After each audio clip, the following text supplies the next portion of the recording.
All right, I'm a little early today, so I'm sorry about that, but or actually, I'm late and early at the same time. I said 10 o'clock, but I actually got back in time. And today we're going to be revisiting desktop, rebuilding it. I have been having just a joy building out this desktop and revamping things. So much fun. Man, I gotta tell you. This past 2 to 3 weeks, I've amped up my YouTube videos, and I've really enjoyed this. And I got a lot of other cool stuff too. If Linux isn't your thing, but I think 30 days in Chrome OS. I'm coming to the end of that godforsaken project. Oh, but I'm not going to talk about that today. That's Tuesday's video. All right, sounds good.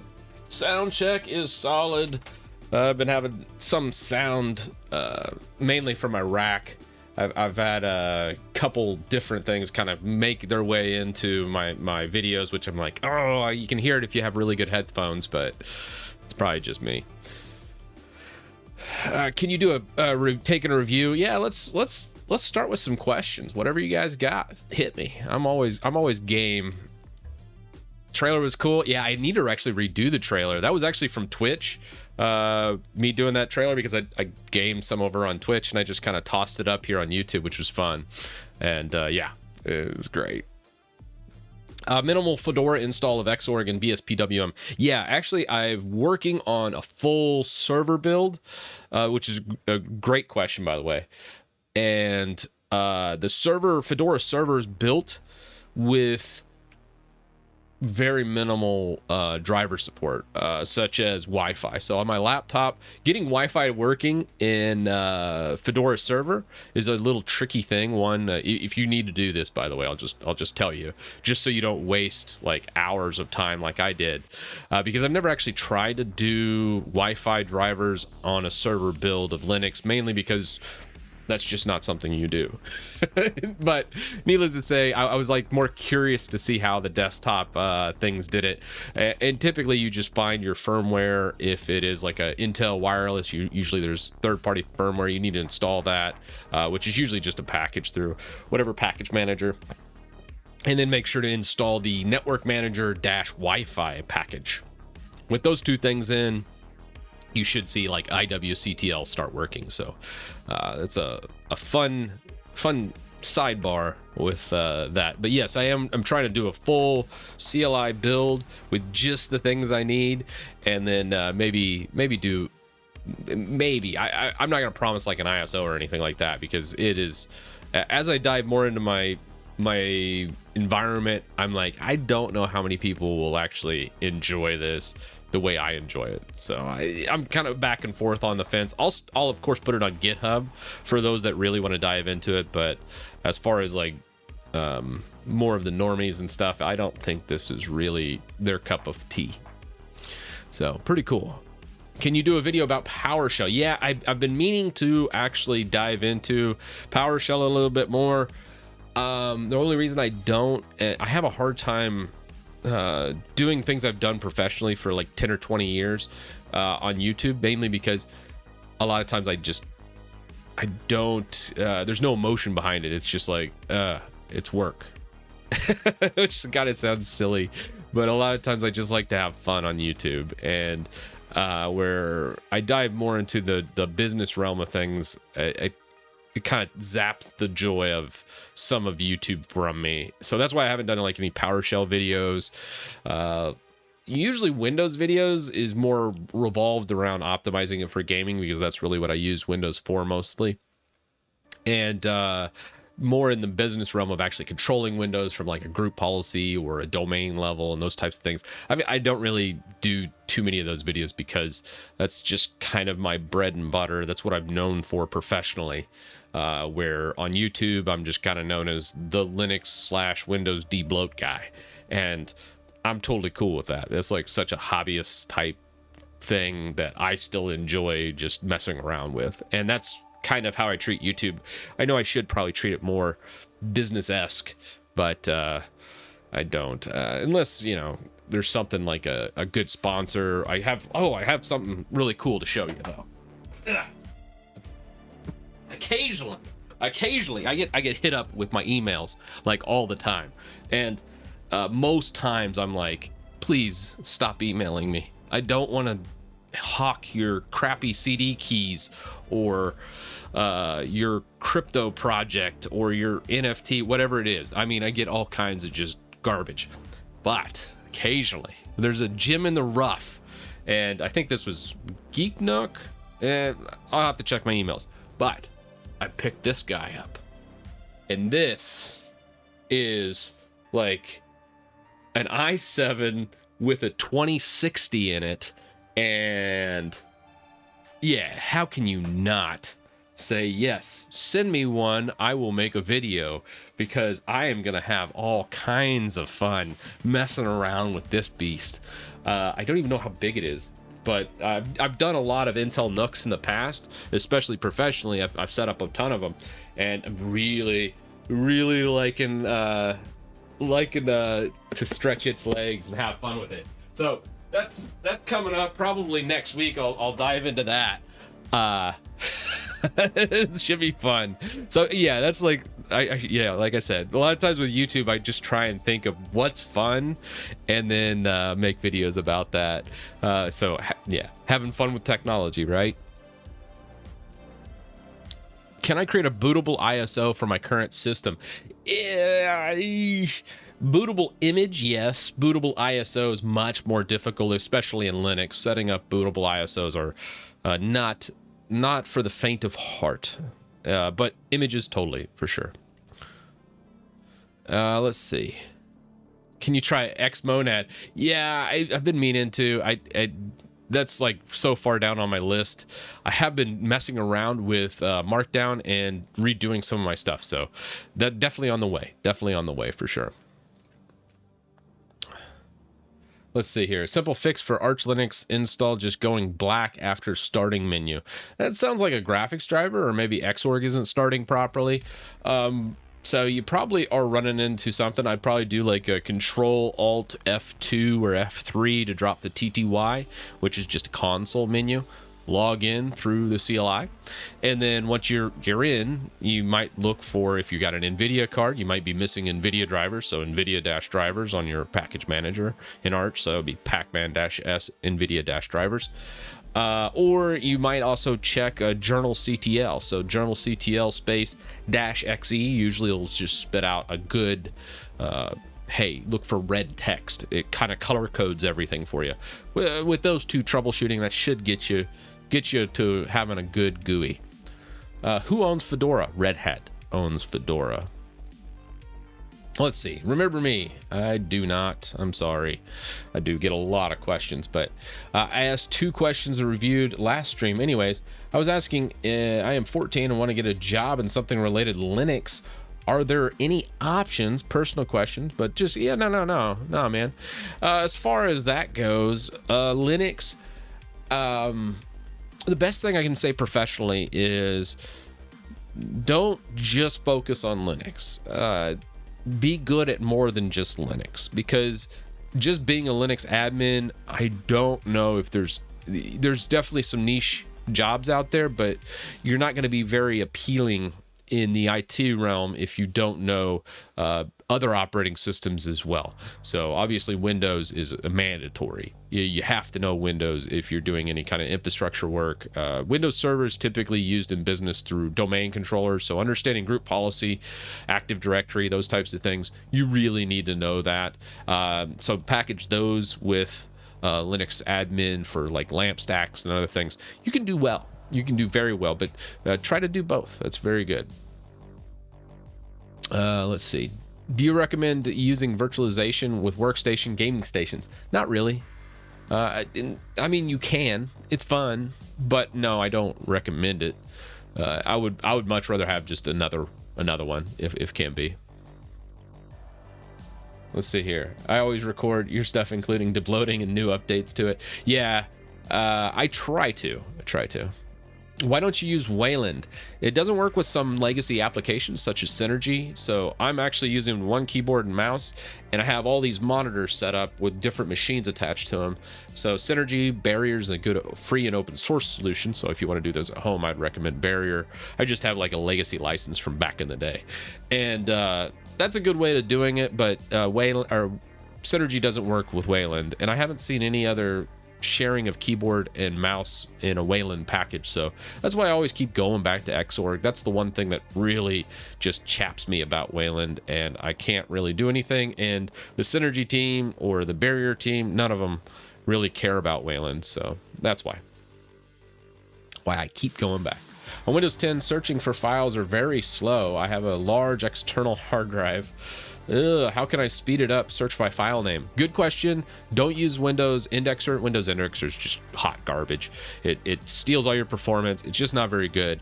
I would use, I think it's Void Tools, but Everything Search is what it's called. Just type in Everything Search. I think you can even do a WinGet install of Everything Search. It's all free and open source, and it is a much better search. Probably at least 3 to 4 times more performant than the Windows Indexer. So Everything Search is great. It's free, open source, great.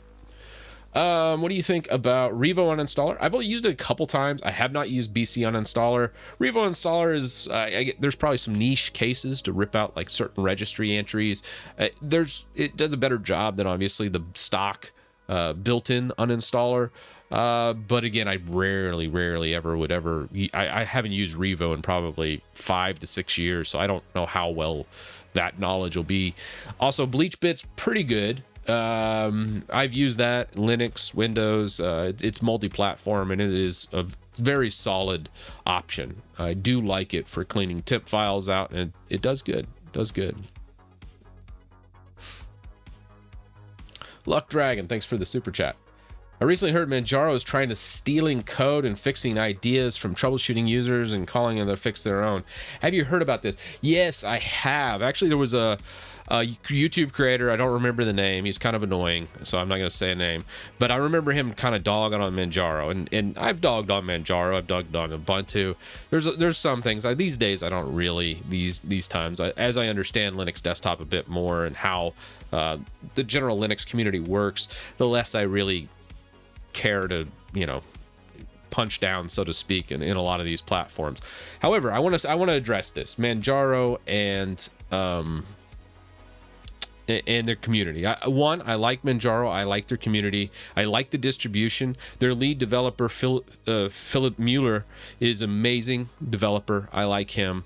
They try to do a lot. And I think a lot of people are critiquing them for trying to make some money by selling some hardware. They're really big into the mobile space. Like at my PinePhone Pro back there, they're probably one of the best, most advanced distros in Linux right now. There's Fosh and some other ones that are coming along, but Manjaro team's putting a lot of hours in to try and develop these things for the Linux community. And I think there's some neckbeards and just trolls living in their mom's basement shooting at them and trying to take Manjaro down because it offended their honor on some forum somewhere.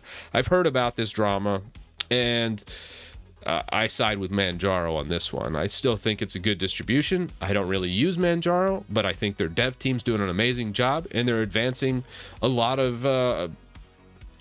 in the entirety of Linux community, especially in the mobile space, their desktop space. I still think they make a decent distro. It's just, I think that's where I'll leave that. But yeah, them taking other things and calling the fix their own, dude, this is open source. If we'd have to critique everybody. I can't tell you how many times I've stolen code. I mean, it's the nature of programming and fixing stuff. So, I'm sure they've taken and copied code or changed code, but a lot of times you can't accept a pull request. There's sometimes I've gotten pull requests and I've had to almost copy it verbatim, but sometimes it's not documented correctly, so I need to redo that code. Even though I'm taking that code I can't accept the pull request because of certain ways it's formatted, or possibly they didn't do the pull request on the current revision and I had to go back a couple revisions and it would just mess up if I accepted it. So no, they're not stealing code and all this thing. It's dumb. That's just, eh. That's all I'll say about that. I don't really think about that. Daisy, thanks so much for the super chat. Here's a cup of coffee. Thanks. I've actually given up coffee for another 9 days. I'm drinking tea right now. It's not a substitute. You English people and your tea. I mean, it's not to say the tea's not good. It's just not coffee. I need something a little stronger, but if you drink enough tea, it does somewhat substitute. I tell you. All right, let's see here. Going through. Hey, thanks for joining the membership, Luck Dragon. Much appreciated.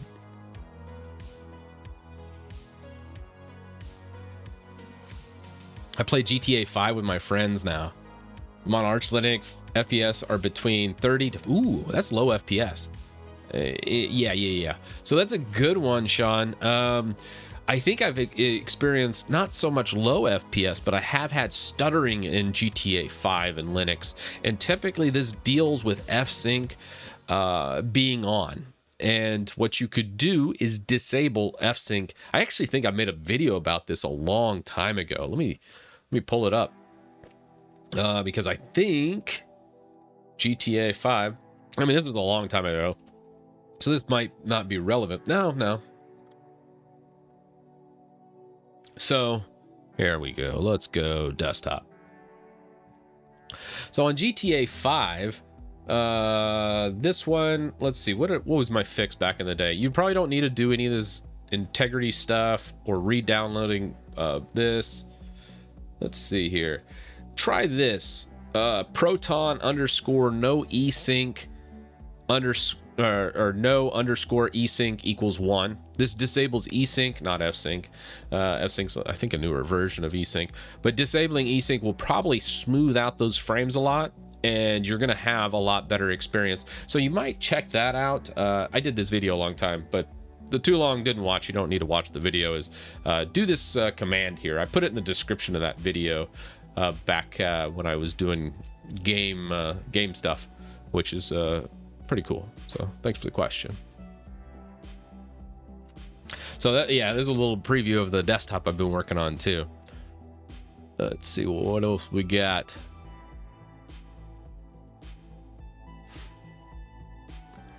So yeah, I want to address this too. Like, if you don't like where a distribution's going, just go to the mainline branch. Like, that's where I really don't distro review, and I don't go to all these, because really in my eyes, when it comes to desktop Linux, there's 3 options: Debian, Fedora, or Arch. And you might be thinking, well, wait a second, there's a lot more distributions than that. But they all fall into those 3 buckets. Almost every single one. I don't consider Gen 2 really an option for desktop Linux. Sorry, Gen 2 users. I love you guys.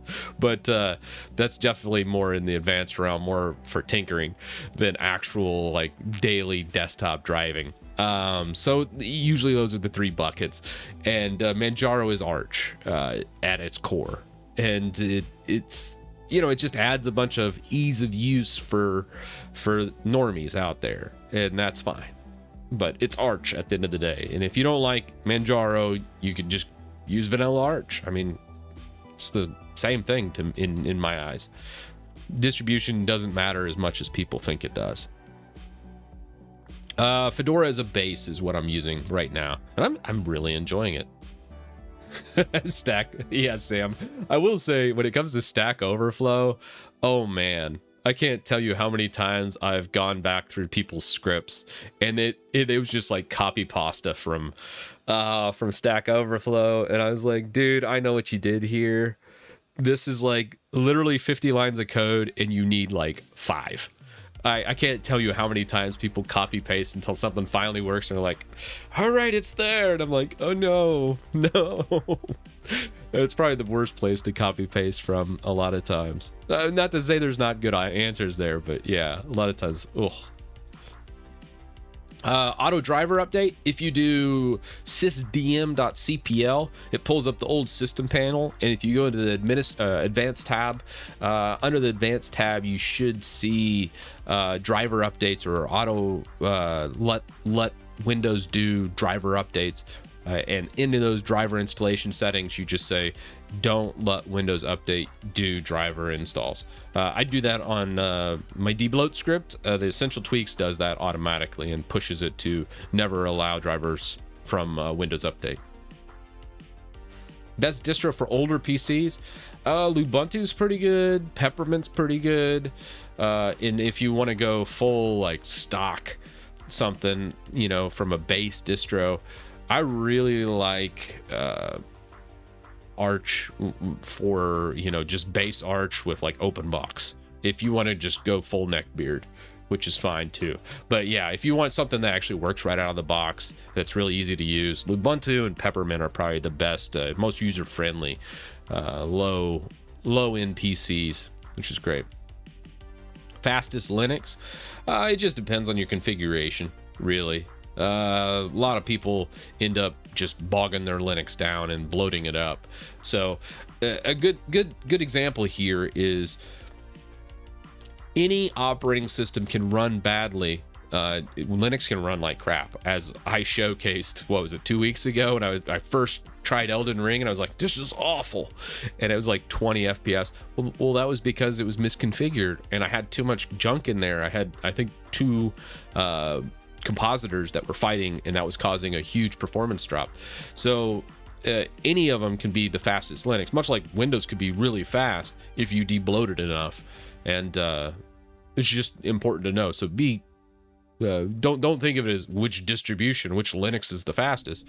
Well, any of them can be just as fast as the other one. It's just what you put into it, what you take out of it, all those things, they do matter.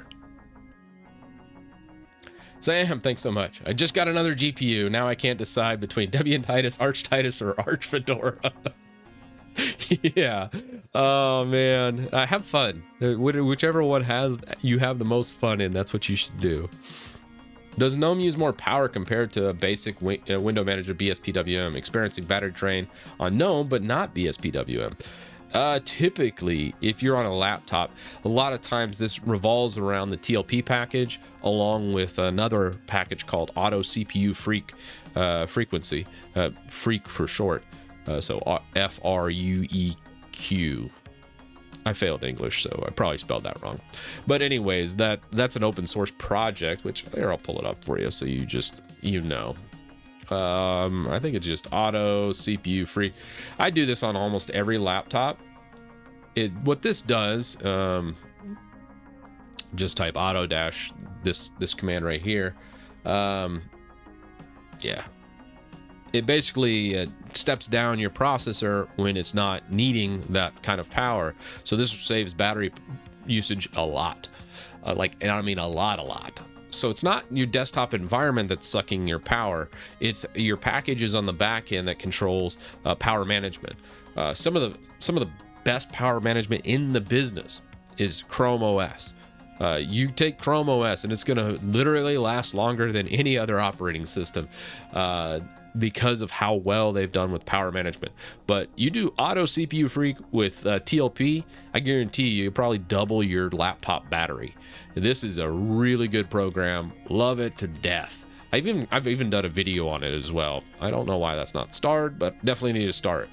Yeah, so this is a great program, and you can do TLP from your package manager. Just apt install TLP, pacman-s TLP. TLP is in everything. So it's a good question. gedit Windows lockdown computer. Yeah, if you want to use gedit.msc, you can. If you do overdo it, or you have like, hey, this is managed by your organization because of some group policy, you can always blow these out. There's a singular command that you can do in your command prompt to blow out all your stuff. Yeah, Slackware. I know, Don. I know. That's more for your advanced user. Slackware, Gentoo, those are very independent. And the cool thing, I'll even mention Void Linux in here as well. Those are like really advanced, and I would say they're really cool if you really want to get to the nuts and bolts. Let's say you don't want to use Systemd. You guys probably heard about Systemd and how that's almost every major distro uses it. I would say you want to go across and do like initd or something that's different, that's considerably more lightweight but far less mainstream. You totally can, and it's a fun experiment. I know Don likes to jump into that, and it's a lot of fun. So if that's into your bag, if you want to really go more obscure and be a bit more special, and you can, which is cool.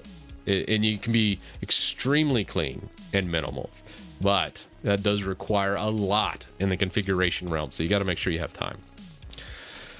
3070 for sure. I think there's no comparison really to that. I know 2080 Ti will be pretty comparable, but I want to say 3070 is probably what you want to be using between the two, if price doesn't come into a factor. Enlightenment, I haven't used Enlightenment that much, so I don't really have too much of an opinion on that. You should start building. All right, let's get into it. Yeah, that's good luck. Clarifying Manjaro. I prefer Debian, but I like Arch for added options. Yeah, man. I mean, Pop! OS is good too. I'm really curious to see what Pop! OS does with their latest one as well. Did you try? I have not tried it. I've done a lot of non-Systemd systems in the past, or I've managed and been admin of one. Hell, I mean, there's still a lot of Ubuntu 16 systems in existence that still use initd, that'll still occasionally touch if I ever do like side work or stuff like that, for some admin. So occasionally I do still see non-Systemd stuff, which is fine. How do you pick an audio driver? Most times it just gets picked up, so I think I actually mentioned that on my Saturday's video. So tomorrow's video, I even mentioned that old app process. Apt install Steam. Yes, do as I say. And that was actually Pop! OS doing a bad patch to apt, the apt package manager. All right, let's do some building, get into this. This is a current system. We're using BSPWM for the window manager. We're using, for the top bar, Polybar. These are all modules for Polybar. We have Rofi for our menu here. This is kind of like a pop-out menu that, you know, you can type in Synergy or whatever you're looking to launch, and you can do it, which is great. Here's our power menu. A couple things bothering me with this. It's not centered. Like, what happened with that? Like, this should be like right here, not over here. Other notable things. Why is my why is this an X? Like, that's not. See, this is the thing, but when you go into the desktop, it's an X. So a couple different things to troubleshoot here. So those things are bothering me. The icons for like the start menu button and the power button, very, very light. I think we should do more of an accent color for that. Maybe do a lighter, maybe we do a not so much white, but maybe a red. I kind of want to accent those things to further that. Also, maybe pushing the power button right before the task tray. I don't think I can push it all the way to the right because of how the task tray works, but or I might actually put the power button over by the start menu. I don't know. I'm kind of on the fence on this one. I feel like the power button should be over here, and then maybe moving this menu to over here, and then maybe switching this module to over where the power button is right now. I feel like that's a better setup, so we have a more cohesive system here, which I think would be good. So that's my thought process is there. But if there is something that you don't like about this setup, or like, hey man, it would be so cool if you did this one thing, you let me know. I'll try and catch you in chat.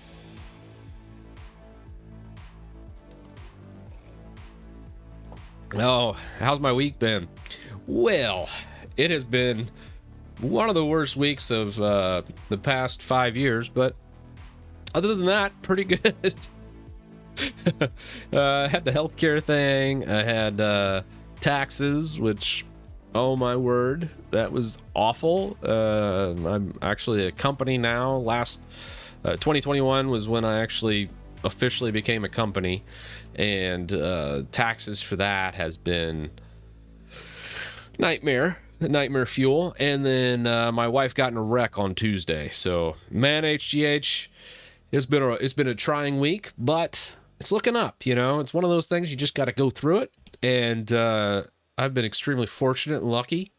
And I think, hey, we're pretty much through it at the end of the week. I'm feeling great. I've gotten through all that, but man, I gotta say, it was not a fun week at all. All right, let's see. DE, no desktop environment. I'm the anti-desktop environment crowd. So that's where we're at. What's the Rofi theme? This is a Nordic theme, actually, so it should match up with this. It's a little bit darker by design, but very, very close on Nordic. As far as another thing I'm trying out, which I think I might do a video on this, maybe not. I'm trying this note-taking app, which has been, oh man, it has just been great. Let's cancel that, actually. So this is pretty darn cool. I love this markdown file, which has just been great. Just typing stuff has been awesome.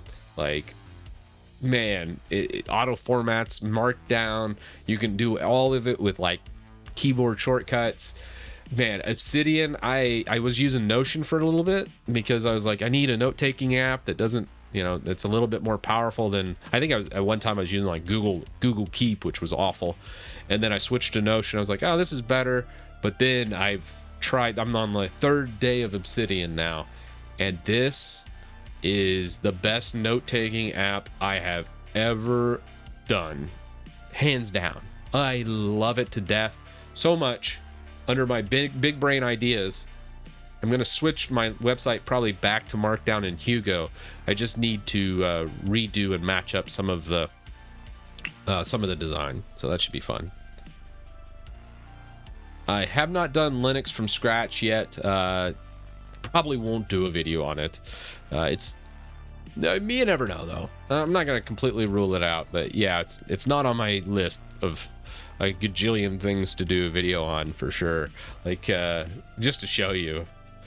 A lot of people are like, do you ever run out of video ideas? I'm like, no, I have too many video ideas. I had to switch up new ideas and old ideas.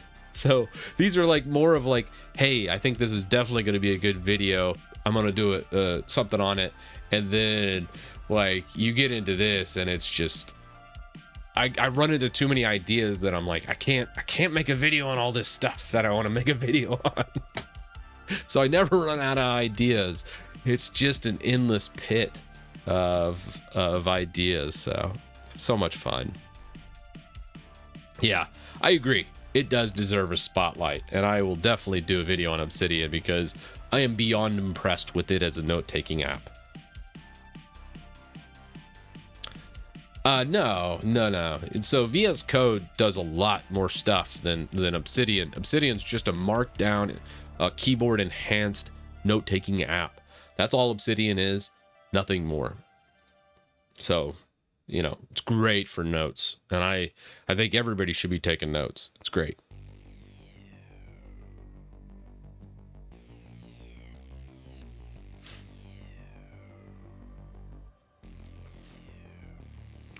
I've done a couple videos on it, and it's stir crazy. I am constantly evolving this technique.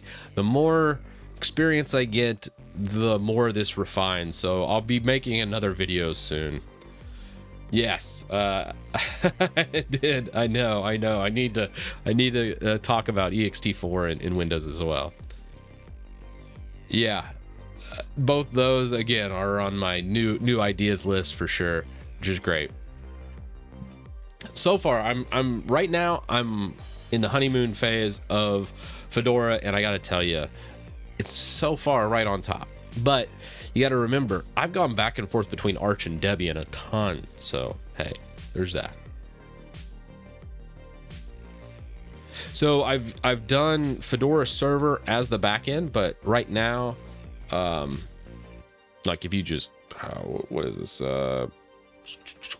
Right now, this is kind of what I'm doing, which is Workstation Edition. Now, on my laptop, I did Server Edition, and Server Edition was a little harder to configure, but far lighter. I would say package-wise, more than 1,000 packages less than this, mainly because you didn't have GNOME.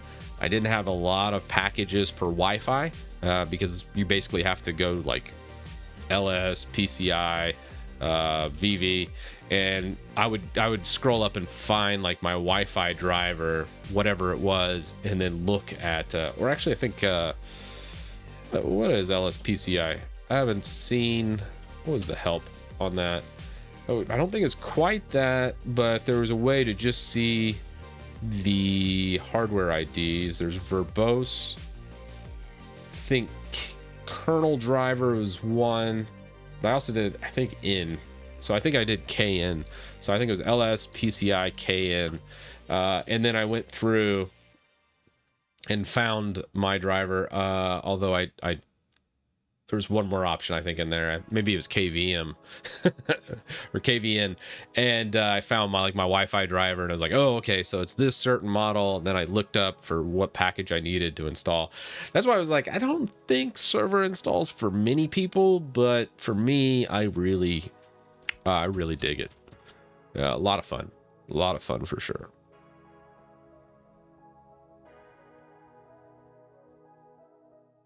Installing Fedora without DA is fine for me, but then again, rel-based systems is kind of like my bread and butter. I was doing that in the late 2000s, so I'm really comfortable with CLI and setting up a lot of rel-based servers.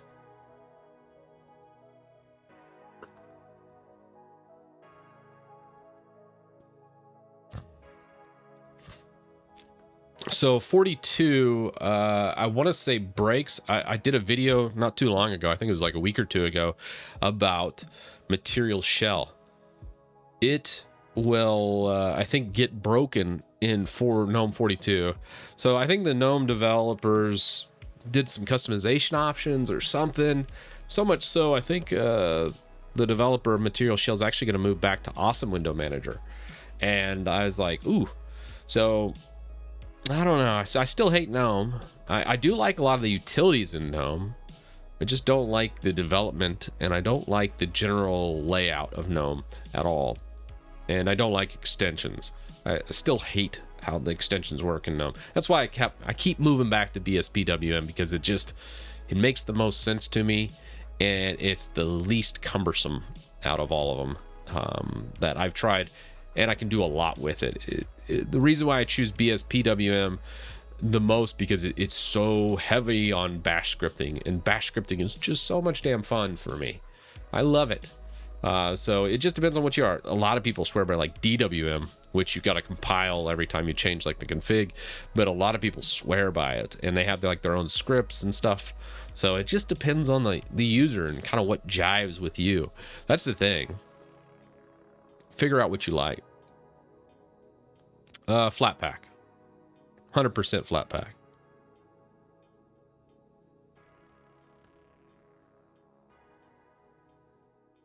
Yeah, and that's the thing. Luck Dragon, I'd say I had the same experience. If you look back on like when I first started the channel in 2018, I did a Fedora, or I did a Linux challenge. Fedora was my very first distro. I lasted about 2 weeks in Fedora desktop before moving to like Ubuntu, and then from Ubuntu to Arch to I think it settled on Debian for the longest time in 2019. But each their own. At the end of the day, I don't think it really matters. It's just what you're comfortable with. I think Arch is great for a lot of up and coming people, because it's so easy to build packages. Like, people, I think, are a little too heavily reliant on the AUR in Arch, which I don't really care about. I would much rather build the package myself than rely on the AUR. Neofetch is the command I used. Graphics, you usually can do like a control shift like minus. Oh, oops, wrong wrong screen. You can do that to kind of minimize, maximize. You can kind of control your font. This is Kitty for the terminal, as you see right there. I'm trying to blow it up a little bit for y'all. I'm on a 1440p monitor, so it's a little bit harder for you guys to see in 1080p. But yeah, that's the gist of it. Yeah, very stable though. I did have a Manjaro challenge, and I defended pretty much Manjaro devs and the community in Manjaro earlier. But I gotta tell you, I've definitely been on the receiving end of getting attacked by them. And it was because I had Manjaro blow up on me back then in 2019. I did a SYU, and there was apparently a bug in that specific update, and it completely bricked my system. So if you read the updates on the Manjaro forum, it said to do like an SYYU or some form of that wasn't the standard upgrade path in Arch, and it ended up breaking my Manjaro. And I think I called it the Manjaro disaster. So when I was trying the challenge, everyone from the Manjaro team was really nice. Even Philip Mueller reached out to me. He was like, hey, got this coming up. And then that happened. Then yeah, the Manjaro community was like, F that Titus guy. But you know, teach his own. Like I said, I still think Manjaro is a good distribution, especially for newcomers that really want to try Arch. It's a very friendly distribution. But with anything in the Linux community, you got to remember, it's all community driven. It's all volunteers. Nobody's really getting paid. Like even the developers behind some of the biggest distributions, they don't make any money. I mean, they don't make any real money. Let's just say that. You know, they're doing this pretty much out of the kindness of their heart and just the passion that drives them. Community driven, and one thing I want to just kind of dispel right now is community-driven donations to make a distribution float, you know, to keep it above the head above water is not enough. It just isn't. It's not a good funding source for these distributions. It's nice when people do it, and I've donated to, you know, Debian. I've donated to a lot of different distributions, and I do that because I really believe in what they're doing, but I am by far the minority. Most people just download, use, and abuse. And some users are like, hey, I use your distribution, therefore you should bend to my will because I am a user. And no, that's not how this works. That's not how that works at all. So it's a very big misconception. I've not heard of the No Borrow project. I'll have to check it out though. HTOP is kind of like my go-to, Jonas, for sure. Tmux is a classic. Oh man, there's not very many good old school terminal multiplexers. You know what? I'm going to show something real fast. So there's Tmux, which kind of comes standard. And this, oh gosh, what is it? I think it's like Control B and then like, oh no, I can't remember the default commands. But terminal multiplexers are great. If you're going to use Tmux, though, check out this project. There's something so cool. You guys will, if you want to get into terminal multiplexers, Tmux, what is it? Config, GitHub. Let's see what Google gives us. I think it's this one. Oh, yeah. This is it. Oh, man, this is a fun one. So check this out. Grab this tmux.com file. You can do like a git clone. Let's just take that and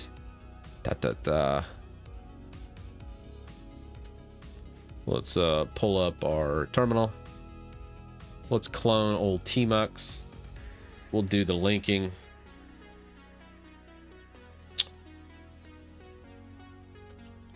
And then it's a copy of a local file. You can use the local file if you want to change things, but check this out. It's cool. If we do a ls, what was tmux.com? Okay, cool. So let's quit this, come back into our terminal, check out old Tmux. This pimps out your Tmux like awesome, and it is so cool. So you can have like workspaces, and I think this one is what I'm used to. Maybe it's is it Control B? Yeah. And you can do it. Oh man, it's just so much fun. And then I think Dash does it horizontally. It's a cool thing. So then you can have different multiplexers do different things. And oh, I can't remember. Oh, okay. So let's say we wanted to come. I haven't used it in a while, so I'm kind of fumbling around. So let's do a NeoFetch. Let's do all the Linux stuff. And then let's do a C matrix centering. Oh, I don't have C matrix. Gotta have C matrix. Yeah, do a little C matrix, and then let's pop over over to here. Let's do an H top. Yeah. Anyways, so much fun. Oh man, can I quit that? Oh no. Well, let's do a exit. Yes. Control exit. Control B exit. Kill pane 2. And you can do full screen. So multiplexer allows you to do a lot of different stuff with your terminal and share the same screen. So if you don't have a window manager, like say you're on like a traditional one and you're like, man, I'm envious of all those people that have window managers. Most people that do window managers do it so they can do this instead of using like Tmux. They can just kind of do it regular way like this, but you don't need to do that through here. You can do it all through Tmux on like a base distro like Ubuntu, Linux Mint, Debian, Arch, whatever it is, and you don't need a window manager. If you just want to look cool in terminal, Tmux. Oh man, I love Tmux. But it's old school. It's so old. It has its sessions. It has some very interesting design choices that, you know, it's not for everybody, but a fun thing. I think everyone should at least learn it. Much like Screen, understanding it's like a Screen on steroids, which Screen does like sessions for your terminal. So I used to do this a long time ago, but I don't really do it anymore. I usually just built like systemd services to encapsulate programs I want to use in the background. But how some like hacky solutions is they'll do Screen on startup on starts of your system, which is fun. Kitty is actually in the repos. Alacrity is not in the mini repos. So Kitty's, I think, a little bit more polished than Alacrity, and that's why I use Kitty. Simple. I don't want to download a GitHub project, build it every time an update comes out. I'd rather just have it in the default repo where Kitty is and Alacrity isn't. So that's the reason. They're both pretty much the same when you get down to it. I think Alacrity has GPU acceleration or some marketing BS, but come on, it's terminal. It does not matter.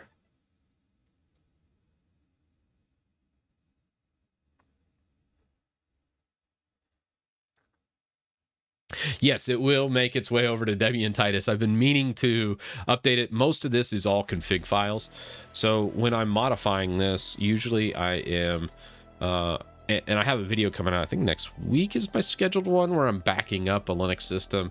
Most things are in your config file. In this config file, if we just look at a listing, you know, there's very few things in here that I really want to save the config of. Maybe Codium, Rofi, obviously, SXHKD is my keyboard bindings. I don't think I really have anything in Mango HUD. Well, I think I have some stuff in Mango HUD. Maybe Moonlight. Polybar's my top bar. But most of this is not needed to be saved. I don't really customize anything. So you only need to really copy the things you customize out of your .config file, and you can take it between all different systems. So when people are talking about distributions, I'm like, I don't really care, because I just grab my config file and I'll go from Debian to Arch, which, I mean, that's a pretty polar opposites as far as like package management and stable release versus rolling release, and it looks the exact same. If I'm in Arch, I can build the same thing. Same with that. And some people are like, well, this package is available in here, and I'm like, well, it doesn't really matter. One, there's probably a repository that you can get the binaries from, which means you don't need to compile it. But even if there isn't, just build it. I mean, it's all well documented. You might need to get like development tools, so you might need to do like a DNF, I think it's development tools for this one. You might grab like development tools. I can't remember what it's called in Fedora, but also build essentials, I think is what it's called in apt. I think Arch is like the Yoda of package management. It's probably essential dash build. I don't know. The build tools are always a little bit different, but grab the build tools and you can just build out whatever you need.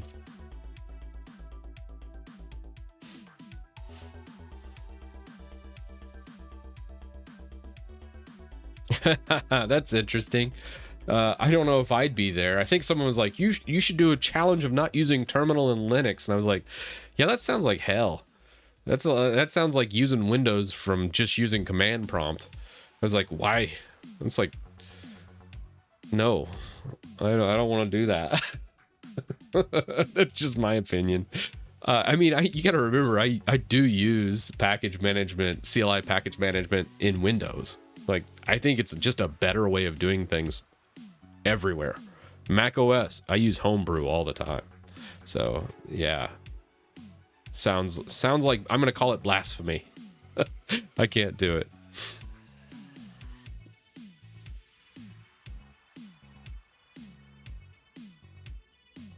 Usually I would prefer, like, if you're on Fedora, RPMs for sure over Flatpaks or app images. They're going to work better. They're going to integrate into the system a lot better. So I just showed you my .config folder. If I'm using a Flatpak, usually this is like in some funky folder. So if you look at it, it's like usually like .local. I'm in my config folder. So if you're in like Flatpaks, I think I have a Flatpak in here. Do I have Flatpak? So a lot of times they'll drop it like .local-share flatpak.config or some crap like that. Or maybe it might be like .var, you know, Flatpak. It depends on how the Flatpak's designed. Same with snaps and app images. They're all just not in the right spot for the .config files. I want all my configs to be here. And that's why I really don't like Flatpaks, app images, snaps. It's just, they're a little clunky and they don't integrate all that well. And then we get into some continuity issues with how they're displayed. So, you know, I'm always going to choose an RPM package if I'm in Fedora. If I'm in Debian, I'm going to be using a deb package to install stuff if I can't get it from a repo. In Arch, usually you'll be using the AUR, but hell, even Arch has its own packages like ZST files you can use through Pacman for local packages, much like you would with .deb for Debian and RPMs for your rel-based systems. Good question, though. How do you use Fedora without GNOME? You install a different one. I mean, I can still boot back into GNOME. Every Linux is the same. So here, let's just document it while we're here. Let's just do this, okay? I think I actually have a documentation for it. I think I was doing a course at one time, and maybe one of these decades I'll get it done. I was doing a book. So this was distributions. What are they made of? Here we go. What are they made of? Every distribution, every Linux is the same in my eyes. So let's walk through what a Linux distribution is made of. I know this was supposed to be like building this desktop environment. Sorry guys, but I'm just feel like talking about this today. So every Linux is the same because they have a bootloader. They have a display renderer, they have a display manager, they have a desktop environment, and they have a package manager. This is what makes up every Linux distribution. What bootloader is it using? There's a couple different options here. Bootloaders, you have Grub, which is a very, very common one. You have systemd boot that you could use. These are for UEFI systems only. You have Refined, which is a great one if you want to triple boot. Let's say you have the hardware capabilities of, emulating like a Hackintosh. You could do Mac, Windows, and Linux all on the same system using Refined. So those are three different boot managers that you could use in there's actually more than that, but most of them are appreciated or just so niche they're not even worth talking about. So there's your 3 bootloaders. Typically pick one, whichever one you like. I personally like Grub the most because I theme the hell out of my systems, and I like to have multiple. I dual boot a bunch. If I was just wanting a kind of a minimal system, I probably would do like systemd boot using UEFI and just boot directly in without any options when I restart. Then next up comes the display renderer. How do you want your graphics displayed? Xorg or Wayland? Well, that's a good question, right? Xorg's like this old one of the everything's built with Xorg in mind typically. So if it's a 20-year-old package, Xorg's really what it's going to be thinking. Wayland is basically a cleaner version of Xorg. Xorg kind of like a cobbled together Frankenstein mess from my understanding from a coding perspective. And Wayland is apparently the future, but basically everybody's been saying this for 10 years. Wayland's making a bigger push in the last couple years, so we're starting to see some progress. But a lot of times I'm always choosing Xorg because synergy, which synergy is how I share my keyboard and mouse. If I can go ahead and show you. This is how I share like my keyboard and mouse between my stream PC and my studio PC here. So that's kind of why I use Xorg. This legacy app does not support Wayland, and that's how the graphics are displayed. And then we got the display manager. This is I don't know why I call it a display manager. It's basically your login screen.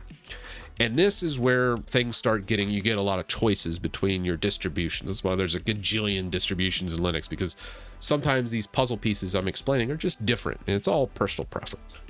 But you can give me like a Pop OS, and I can just completely make it look like this, because you can just install multiples of these and then just switch them.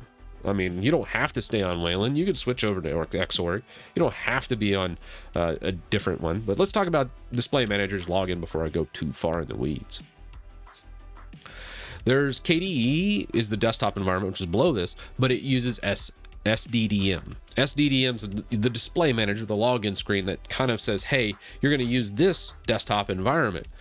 With GNOME, it uses GDM. GDM is the display manager. SDDM is for KDE's display manager.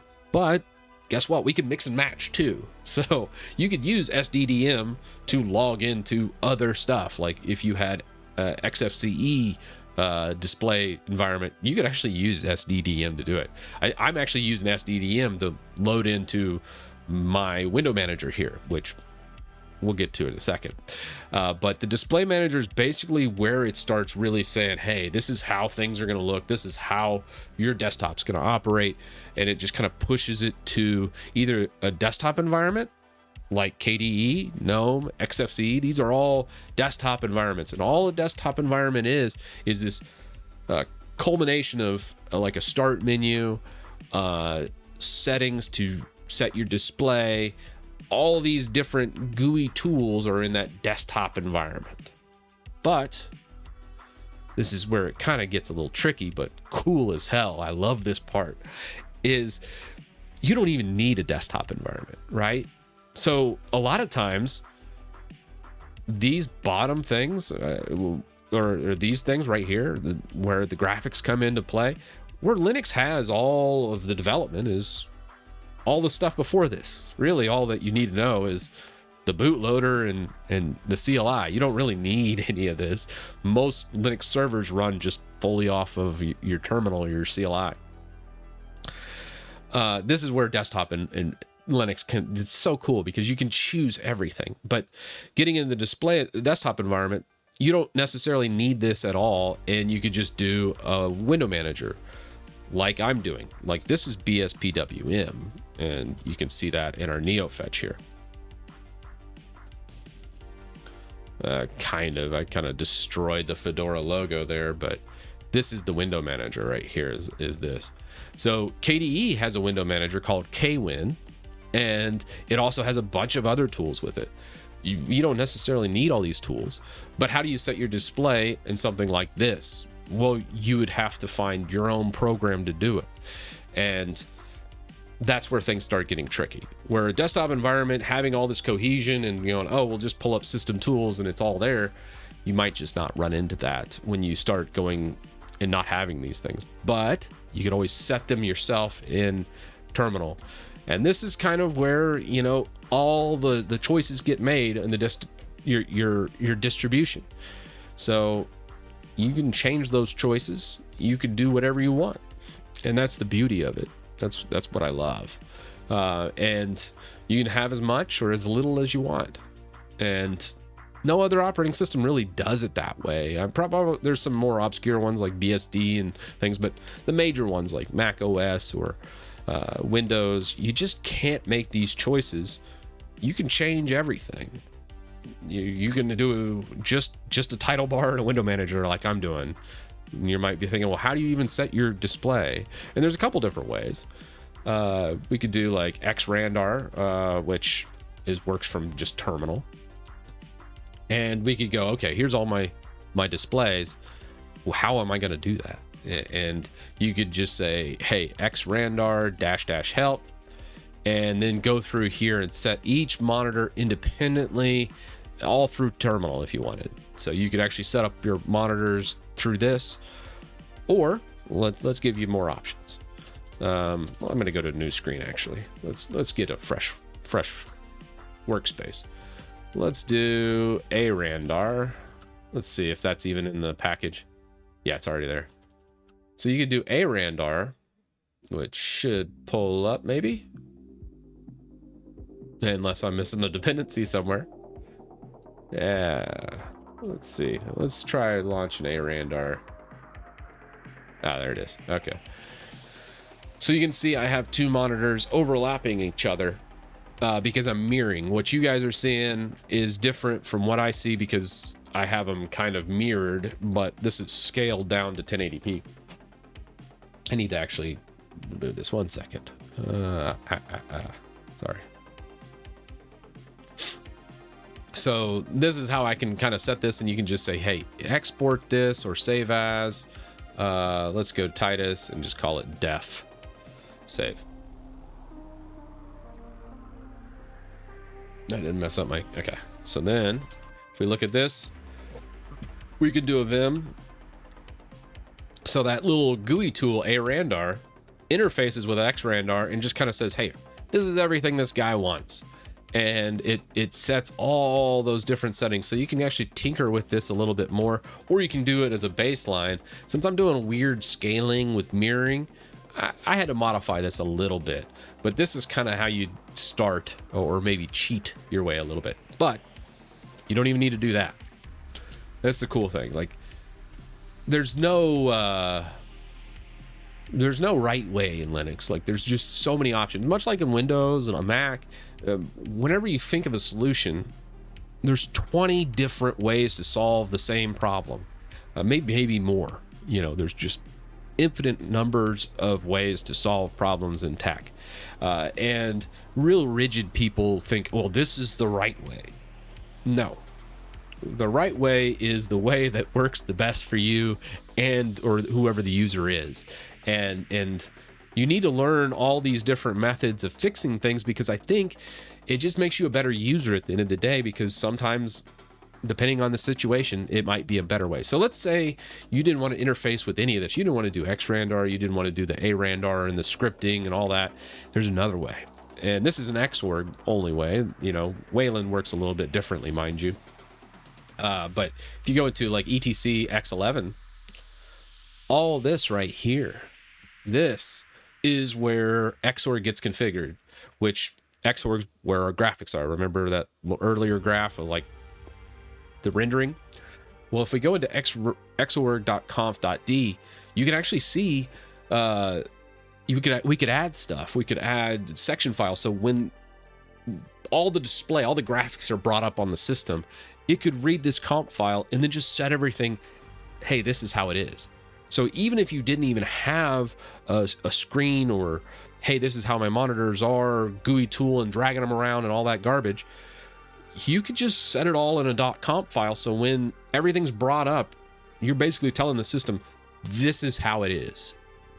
And it'll just always be set this exact same way, which is cool.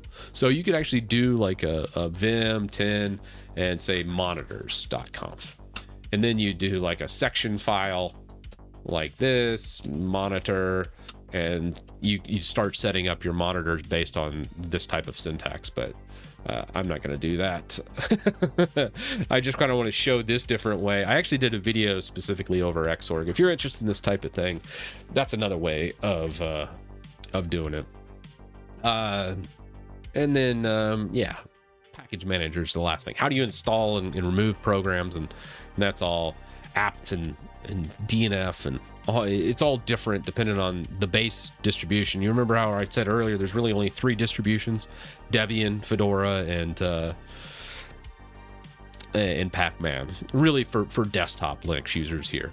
Obviously there's Slackware, Gentoo, Void Linux. There's a lot of other ones that use different package managers. SUSE, which uses like Zipper, but for simplicity's sake, really 90-something% of the Linux market share fits into these 3 package managers. There's apt, there's Pac-Man, and then there's DNF. Obviously DNF's Fedora. But between those, if you learn each one how they work, yeah, it's pretty cool. I don't know where I was going with all that. Let me catch up with chat here.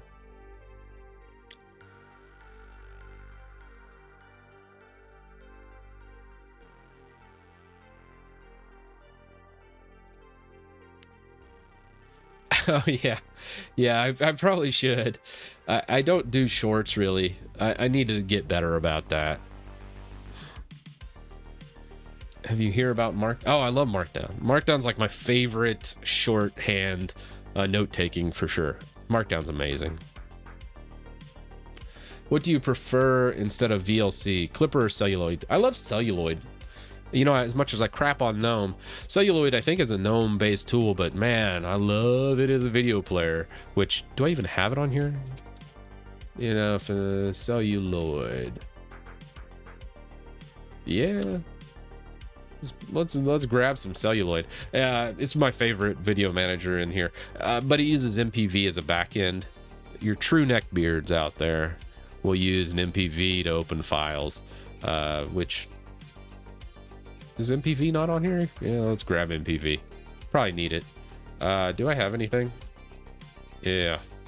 But I think I can grab something from my media. Is it Drive? Video? Let's do a listing. And I think like we could do MPV 7. Let's go over 7 things that I see Windows users do. Echo. But a cool way of watching stuff. MPV's neat, but Celluloid's like the front end to MPV. It'll use MPV, I think, on the back end, which is a kind of a neat deal. Show those things. You're on Windows? If you are, stick with... Yeah, I still like MPC and BE. I would say, I think I'm using BE, or maybe it's no, I'm pretty sure it's BE, Black Edition, I think is what it stands for. I think it's getting, there's a fork on GitHub that is up to date. There's one fork that's like 5 years old that's deprecated, but I'm pretty sure I use the latest one. I think WinGit has the latest version when you use it, which is great, because I think it gets updated. I think last update was like 2 months ago or something. So it's pretty good. I just have zero desire to do single GPU pass through. I was like, I'll just dual boot at that point. So I really don't do that. Polybar. It's just a customized version of Polybar. You can kind of see the base config through there. It's neat. VLC doesn't work very well on Linux. With Linux, VLC sometimes the process hangs, so then you'll go to launch VLC. Which, do I even have VLC in here? Oops, wrong system. Like VLC. I don't even have VLC installed. But a lot of times VLC, you'll launch it multiple times and then you'll quit out, and then you get hung in the background. So then you have to like come into your terminal and do like a pkill VLC, or like kill all -9 VLC, and that will kill all the VLC processes, and then it'll launch properly. Or you could just not use it, and then you don't have to do any of this crap, and you'll just use celluloid, and it works better, and it looks better, and it's just better all the way around. So VLC sucks in Linux, and you really shouldn't use it. MPVs are the best if you want to do it from terminal, but celluloid's a great graphic alternative.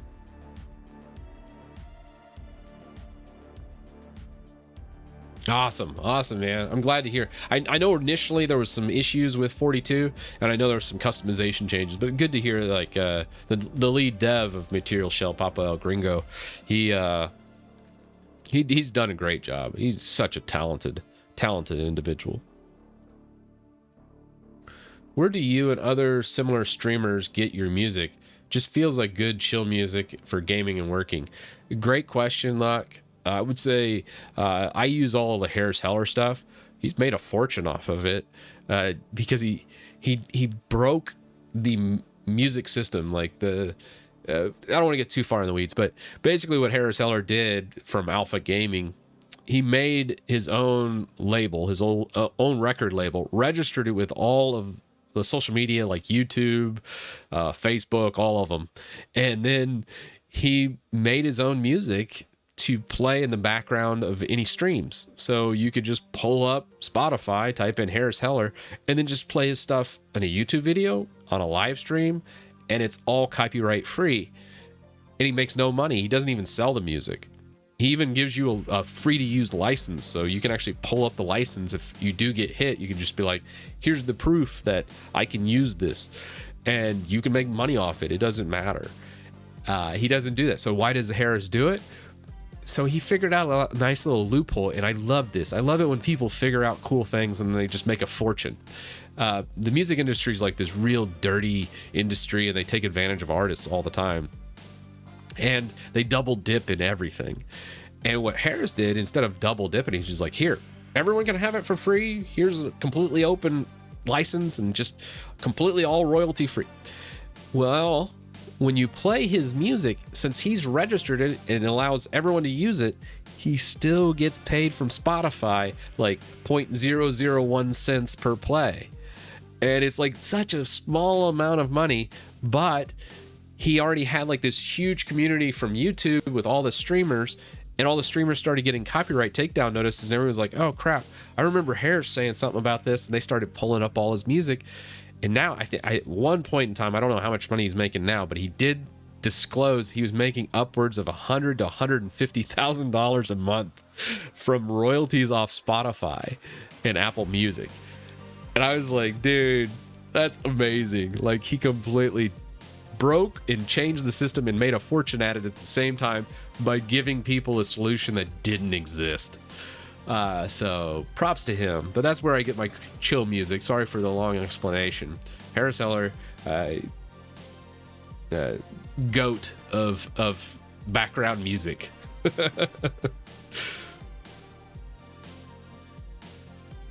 All my configs are actually in Debian-Titus. They're a little bit older. I'm still modifying some of it.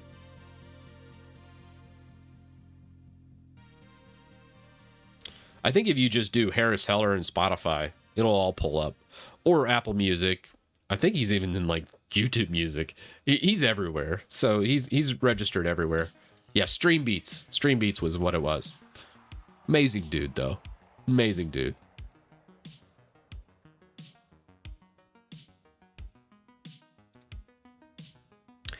I don't know what it was, Alder. I was just super impressed.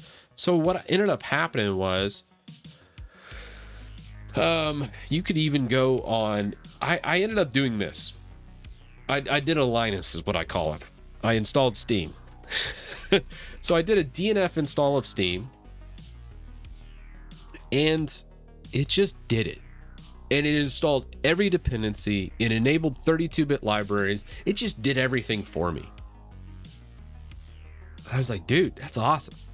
And then I kept going back and forth between, I explain this in tomorrow's video too, a little more shortened version of this stream, but I kept going back and forth between Debian and Arch, because I was like, I get on Debian and be like, I want something a little bit newer. And then I get on Arch and I'm like, this still is a little too rough around the edges for me. I like the stability of Debian. So I kept going back and forth, and then Fedora came in the picture, and it just tied it all in together beautifully. It's like Debian and Arch had a baby, and that's Fedora, except better.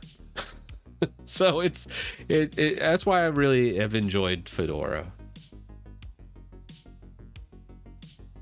What fonts do I use? I love Meslo fonts and Fonts Awesome. They're really, really good. Oh, awesome. Oh yeah, I mean, Linux on bare metal is an amazing experience. I highly recommend it. Sometimes I leave for a bit. Sometimes I'll if I'm gaming a bunch. A lot of times I'm in Windows, and you know, whenever I come back, I just feel revitalized. I'm like, oh, this is a breath of fresh air. And the more you get in here, the more comfortable you get, the less you're relying on those other operating systems. But it doesn't happen overnight, you know. Many people will say, well, everything just works in Linux. Yeah, I would put an asterisk on that and just say everything works differently in Linux. And if you're willing to learn, it's really an amazing operating system, but you got to be willing to learn. And it can be a daunting task to really address most of that.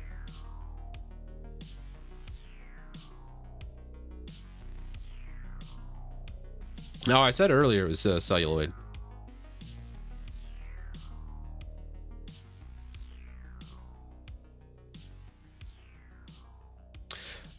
Oh, wrong person. Oh yeah. So monetizing stuff in Linux is probably one of the hardest things that there is to do. A lot of people rely on donations, and like I said, donations is not a monetization strategy. That's just a good way to make stuff and give it away to people. That's a hard one, man. But it's cool, man, that you develop your own app and stuff and you release it. But yes, monetizing is a hard thing to do, and that's why closed source exists for monetization purposes in a lot of ways. It just depends on what it is, though. So, some things you don't mind.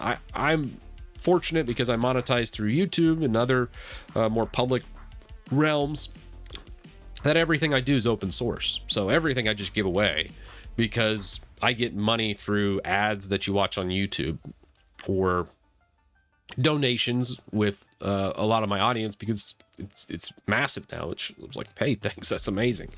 But for most people, that's not a solution to monetize. A lot of times I still see why closed source exists, because that's the true way to make money a lot of times with development. But it's not to say, you know, open source isn't without its merits. I would say when you open source something, you can develop a better program because of the community interaction and how many people do it. So when I'm a one-man shop, and when I open source my stuff, yes, I'm giving it away for free, but at the same time, in return, I get hundreds of developers looking at my code, critiquing me, and contributing a lot of times, whether it's an issue, whether it's a pull request, whatever it might be. Because it's open source, I'm able to better myself and expand my knowledge. And in a way, that's monetizing, even if you take out ads and all the other stuff from YouTube. Let's say I wasn't even on it. With that much exposure, I'm able to learn skills that people might spend 10 or 20 years developing, and I'm able to condense that into a month or a week or a day even, because I'm able to look at good code from that open source. And that is worth it's priceless. It really is. So it depends on where you're at. And some people are like, well, I need to make enough money to pay rent. And I'm like, dude, I get it. So I know flip-flop back and forth there, but I like to see the positive in everything. For closed source, it is a better monetization realm by just selling your program. But open source is not without its massive merits, and it just depends on what your goals are and where you are in life, I think, for most of it.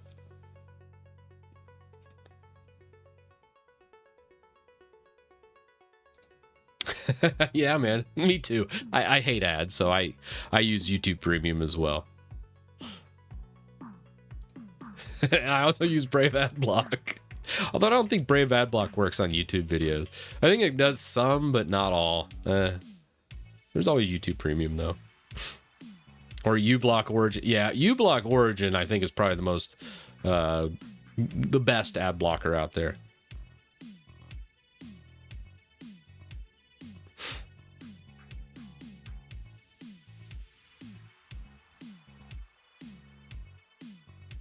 Oh, yeah. Hey, Peter, how you doing, man? I will say, I do want to address that, too. I heard earlier that, I think I actually watched the video from Linux Experiment about Firefox dying. And Firefox has been dying for a while. Yeah, that's unfortunate. But I think it foregone conclusion that it will die. Unless they do something drastic or they make some kind of improvement that just is game changing. Like Firefox back in the day got a whole bunch of adoption because it was the one that invented tabs. You know, when you're in here and you got tabs.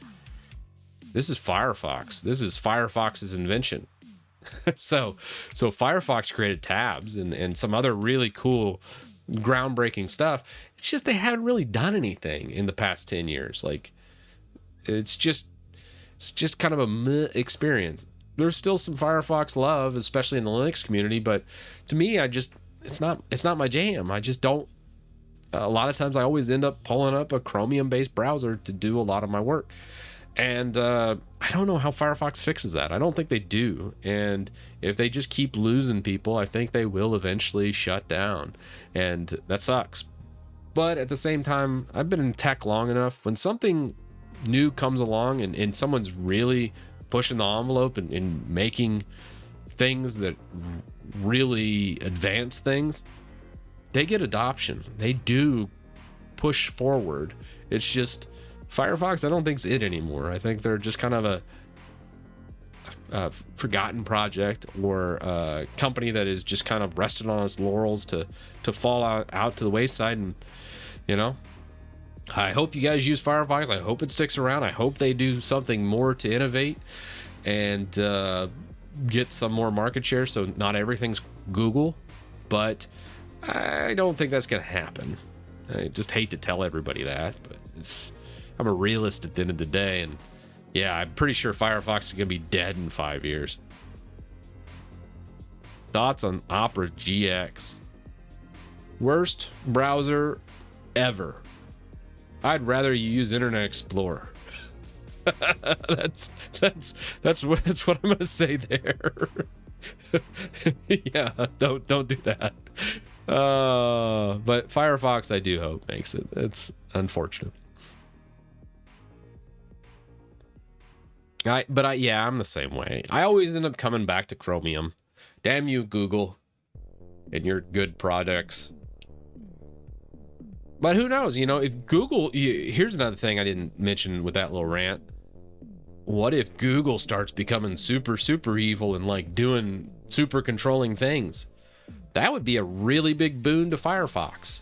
So it's possible if a bad actor, if Google ever becomes a bad actor and really starts locking things down and making, like, let's say anytime you search something, it has to be Google. Well, then they'll lose their chokehold they have in the browser realm. So it just depends. Like I said, cream always rises to the top.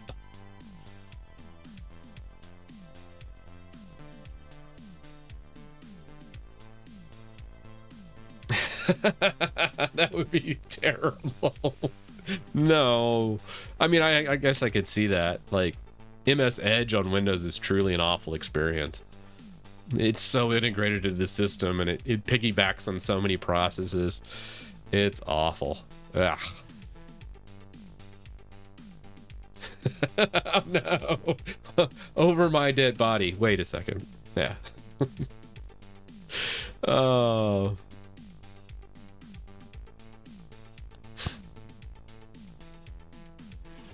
What's the best Arch distro? Arch. Arch is the best Arch distro. Why would you use a copycat when you got the original thing just staring back at you?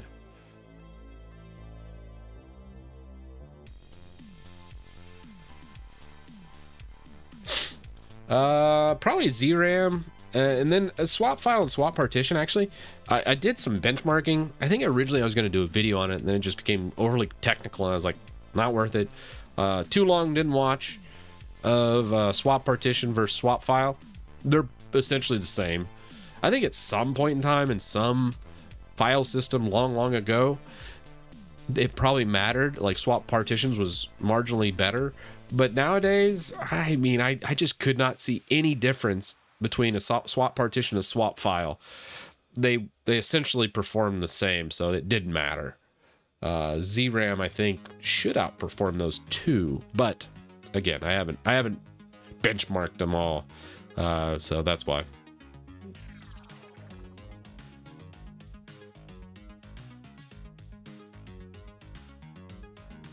Best Linux distro for beginners. I still say Linux Mint's a good one. Clem and the team over at Linux Mint are amazing. They're good.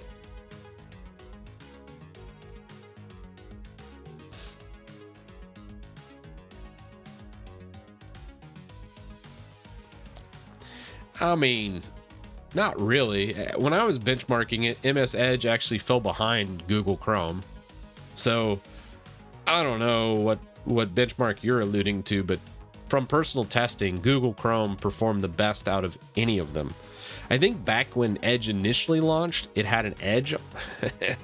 See what I did there? But it actually was the top performer back in 2019 or so. But I benchmarked it, I want to say like 3 or 4 months ago, and Google Chrome was leaps and bounds better than Edge in almost every test.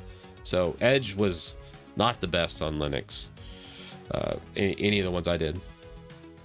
Low end PCs, light, low on resource usage, and very fast. Eesh, there's not really a good browser for that.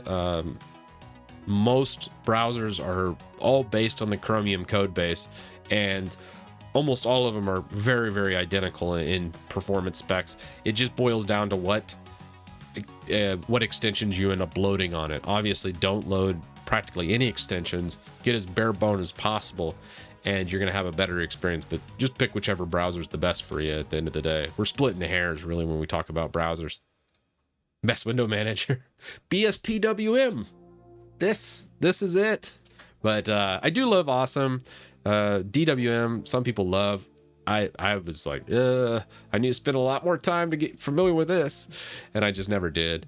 i3 is probably my least favorite. I was like, this config file is jank, and I didn't like the layout of i3, even though I think it's the most popular window manager.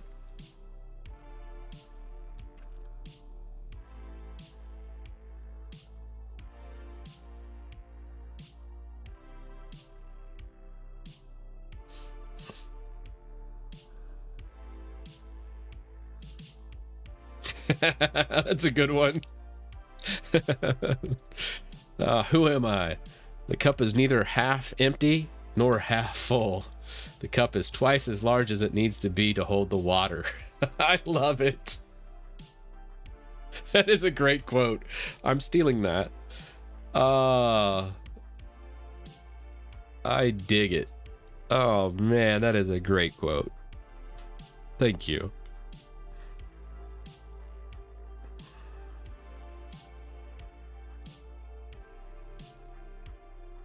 What about your 2-year-old video? Windows is more secure than Linux. I never said that. I think that was a trolley comment, or trolley title, I should say. I was making fun of a article that came out that said Windows was more secure than Linux because of how many CVEs that were listed between Debian Linux, which I just laid out. Like, literally, there's way more than Debian Linux. If they would have done Red Hat Linux, they would have got destroyed in security and CVE, just sheer numbers. So they did 20 years. I'm not gonna make you guys watch that video. My 2-year-old videos are pretty cringe. But here's the too long didn't watch.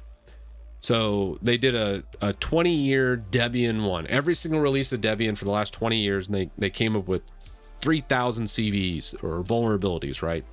So those are documented vulnerabilities. And then they took Windows 10, which had only been out for, I think, 5 years at the time of that video, and they said, oh, Windows only has like 2,500 CVEs, therefore, yeah, 2,500 in 5 years. This is how flawed the logic was in that time period. And I was like, okay, well, you took a 20-year time period to say this is how many vulnerabilities for Debian. If you wanted to do that for Windows, then you need to go all the way back to Windows ME or Windows 2000, which we're talking tens of thousands of vulnerabilities. So, but they didn't. They just said, okay. So they cherry picked it and said Windows only had 2,500 CVEs. And I was like, all right, let's just ignore everything I just said. Let's just pretend that Debian had more CVEs in a 5-year period of time, which obviously not. I think it was like 600 when I measured it. So Windows was way, way more vulnerable and had way more exploits. So let's break it down. What type of exploits were there? This is where the Windows crowd, I love Windows, by the way, for what it does. And honestly, most of my professional certifications are in Windows, and professionally, I'm the Windows server guy. But the type of vulnerabilities Windows has compared to the type of vulnerabilities Linux has are not one-to-one. Not at all. There's so many privilege escalation exploits more in Linux, which local privilege escalation, meaning you have to be physically on the machine, not remoted in or some crap. And there's so many remote execution exploits over on the Windows realm that we're now talking about two very, very different types of exploits. The remote execution exploits are extremely bad. I can't emphasize this enough. Scares the living hell out of me, because remote execution exploits can cause ransomware. They can cause a lot of really, really gnarly stuff to happen to your system that you can't recover from.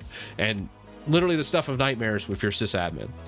And then you have local privilege escalation stuff. That's when your user goes rogue or something like that. They might use something like that. I'm not saying it's not a bad exploit, but you cannot in any world say this exploit's equal to this one, and therefore let's just compare the numbers. That's just stupid. And so in every single respect, Windows is far more vulnerable than Linux in every metric. And if you're in business and you want a secure system, you take a RHEL-based system, which not even Debian, right? RHEL-based systems have a third of the exploits. Over the past 20 years, Red Hat Enterprise Linux has had maybe 1,000 documented exploits. They have an entire team, and every single time they do a commit to the kernel, they are looking at it and going, does this weaken security or does this increase performance? Most distributions, Arch, Debian, most desktop distributions look at it and go, performance is what we want. And they do some on a scale, you know. Usually if it's a really bad security thing, they'll patch it and go, okay, we might lose a little performance. But when it comes to Red Hat, they are all about security. And those Red Hat Enterprise things are extremely secure. You'd be hard pressed to find a more secure system. And when comparing to Windows is just laughable. It's like comparing a pro basketball player to someone in the little leagues when it comes to security. And that's what that video was. So maybe I was a little bit more sarcastic and trolly in that video, but there is no comparison when it comes to security. Sorry for the long-winded explanation and that, but that's kind of why it's there. That's trying to explain it. It's not to say Windows is crap. It just, Windows is used for certain things, security not being one of them.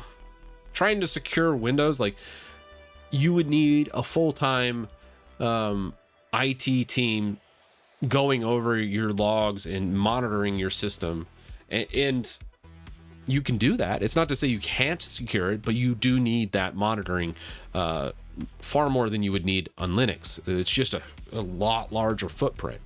And the last thing I'll say about security is this, and it's my favorite quote of all time: nobody's ever secure, and security is a journey, not a destination. So you'll never see me go, hey, I can't be hacked. Of course I can be. I can only just reduce the risk of being hacked. And it's a journey along the way. How am I keeping up with that? So think of security in these ways, and you're going to be far better served.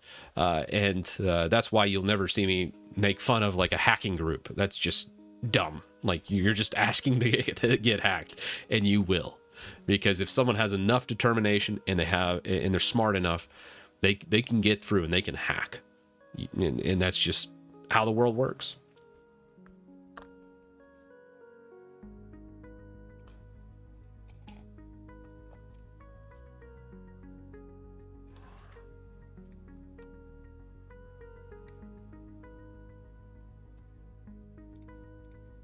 Yeah, SE Linux implementation is probably the best as far as locking down permissions for certain runtimes and things. So very, very cool as that goes.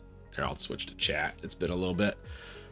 But SE Linux works a lot better than AppArmor. But it's not to say AppArmor's bad. It's just SE Linux has been doing it longer, and they have a better implementation. But AppArmor's good. And I think they've done a good job securing a lot of Debian-based systems. So if you're into security and you like Debian, by all means, you can make it really secure, especially when you start doing AppArmor and AppArmor profiles, or SE Linux and SE Linux profiles. You can do a lot. Yeah, it's really kind of amazing. This is actually... I have to type this in each time. It's an extension. It's like a Chrome extension that I use.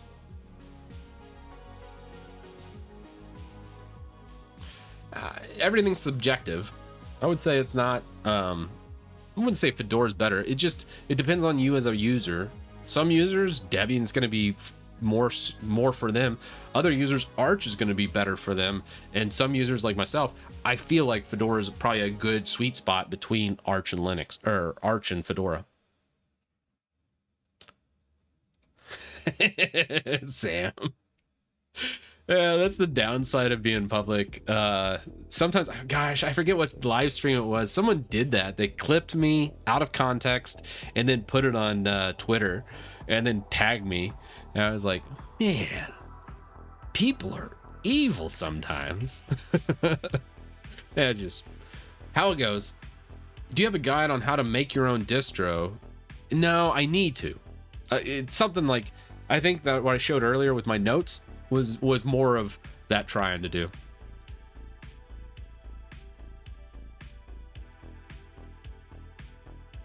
Oh, that's cool. RHCE, what is that? Red Hat Certified Engineer? Security? I don't know. Acronyms are always fun with me. At least it couldn't be worse than Microsoft acronyms. I have a MSc, Microsoft Certified Systems Engineer, MSCE, and then I have MCITP, which is Microsoft Certified IT Professional, or no, it's a infrastructure. Shoot, man, they had so many different acronyms. If I typed in all my acronyms after my name, it'd just be like a whole sentence and just look like it looked dumb. I remember at one time, I think it was back in 2010, when I had an office, I put up all my certs behind me, and it was hilarious. And I got my certs at different times. Like, I had a couple signed by Bill Gates, which I say signed, they were stamped by Bill Gates, or printed the Bill Gates signature. And then some were Steve Ballmer. And then I think the last certification I got was the new CEO. But it's kind of funny. Certifications are cool for getting your foot in the door somewhere. But I've met more paper tigers than I care to count. Any thoughts on Windows memory compression? I noticed your Essential Tweaks disables it. I think it did anyways. No, I haven't looked into that. I think at one time I did see it in an optimization guide, and I think I took it, but I haven't actually done very many tests on Windows memory compression. I appreciate the question though. I'll need to take a look at it a little bit more. Pi hole and router-based security is how I see my first. A lot of people focus too much on the actual software and the operating system security, and in my opinion, this is just my opinion, this is a hot take, so take it at your leisure here. I would say if someone makes it past your firewall and into your network, you're already screwed, and it's just a matter of time and how badly you get messed up. That's about as nicely as I can say that. But router-based security and network security is absolutely what you should be focusing on. And if people are already making it into your network, you've already lost the war, in my opinion. Oh, I already answered that question. Thanks, Wyra. Join the membership. Yeah, certified engineer. I should have thought of that. William. Most of all, I will say Exchange is still a solid product. Exchange Online, they've done a good job with in recent years. So, hey, not to hate on Microsoft. I do love, they're an easy punching bag. You know, it's always fun making fun of a $1.5 trillion company like Microsoft, but they do have some good products. It's just, they're like so scattered. Like, they have no cohesion. Like, you take Apple, which is, I think, a $2 or $3 trillion company now. I don't know. It's just insane how much money they're making. But Apple does such a great job with its cohesion and its marketing and just making everything like its own ecosystem. Like, if you get one Apple thing, you got to get all these other things because they all integrate together and it works great. With Microsoft, it's like they're like, meh, let's just make a ton of crap and just toss it out there all willy-nilly. That's kind of what Microsoft's philosophy is. Wish they did better on that, though.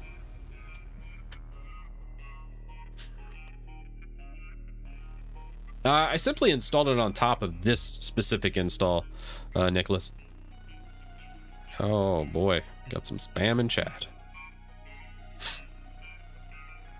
Spam banned. I wish YouTube did better with the spam, but hey. Oh well.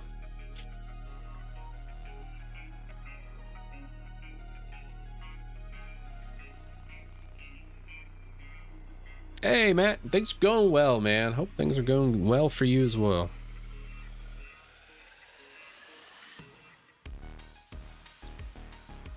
All right, well, I think I'm going to end the stream here. I'm going to try and produce my 30 days on Chrome OS, which has been a fun experience. This is the old Chromebook I've been using. It's a little ThinkPad. I'll go ahead and pull it up. Why not? Show you a little sample here. This is my old Chrome OS thing. Now, you might be thinking, what the hell are you doing with Chrome OS? I just really wanted to do it to... 1 second. Gotta hide. Oh, was that enough? Okay, that was it. So, I ended up using Linux for most of the base, and I ended up... the newer versions of Chrome, you could actually launch and use Brave browser using a SID revision of their containerized Linux storage, which is great. And then I ended up putting Brave and all my Linux utilities, GIMP, even did some Steam gaming, which you could do low-powered games on, GitHub Desktop. I did all my RDP tools, even gamed a little bit on it using Moonlight. It worked pretty darn well for most things. If you had like a quick, like cheapo Chromebook, I'm going to make a video on how to actually get some usage out of it other than it just being a Chrome browser, because I don't use Chrome browser. I use Brave mostly. And I wanted to really see if I could daily drive it for 30 days. And I'm happy to report I was able to. But thank God those 30 days are over, because I got a lot better laptop. I ended up going back to my K-Focus laptop from like 2 years ago. That thing's a beast. I love that laptop. It's so amazing. It's a 11th gen Intel, but it's still like my favorite out of all of them. It's just a Clevo laptop from K-Focus, but still love that thing. And it's a beast. It has a 2080 Super with 64 gigs of RAM, and I think it was 16 threads. I can't remember, but it was a lot. And yeah, let's just say I don't want coming from a Chrome OS into that was so nice. Oh my gosh. Yeah, I did try some Android apps on it, Matt. Some worked well, some not. Some were just a joke. Like browser-based Android apps were just hot garbage. But some apps were good. Like Moonlight, I was using from the App Store, and that worked really well. So it just depended on what apps you wanted to go use. I'll try and break all that down in a video, but good question. Best OS.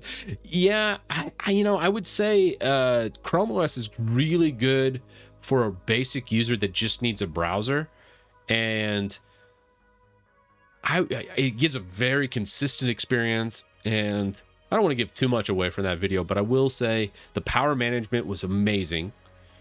What other positive things can I say? Power management was good. Very consistent experience. The updates were awesome. I thought how they do updates through Chrome OS was really good. But there's obviously a very limiting factor to this too. So if you have like an old piece of crap $200 laptop, Chrome OS is where it's at. But that's where I'm gonna leave that. Because yeah, I don't have that many nice things to say. Let's just say I was really happy after the 30 days were over. I'm like, thank God, I can make this video now.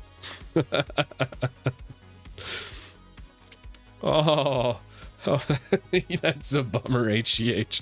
I force myself to use it every day. But yeah, oh man.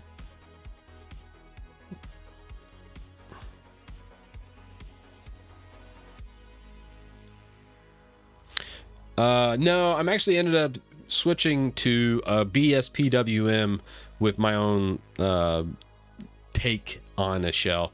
I was mainly using from the Unix subreddit, the Genome project. I took some of his original config files and then modify them to my needs to kind of make my own Frankenstein system here.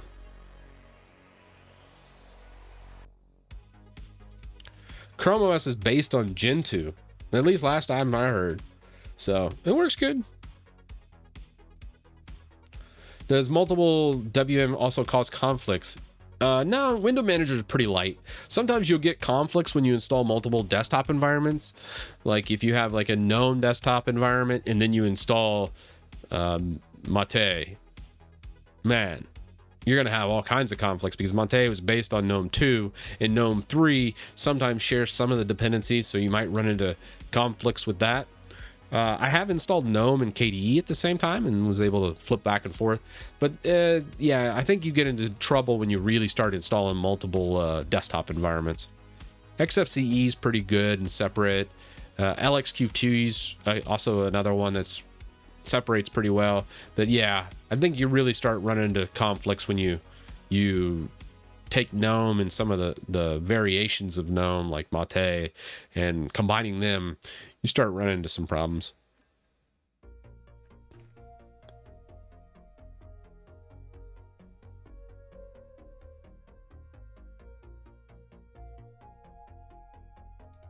Best solution.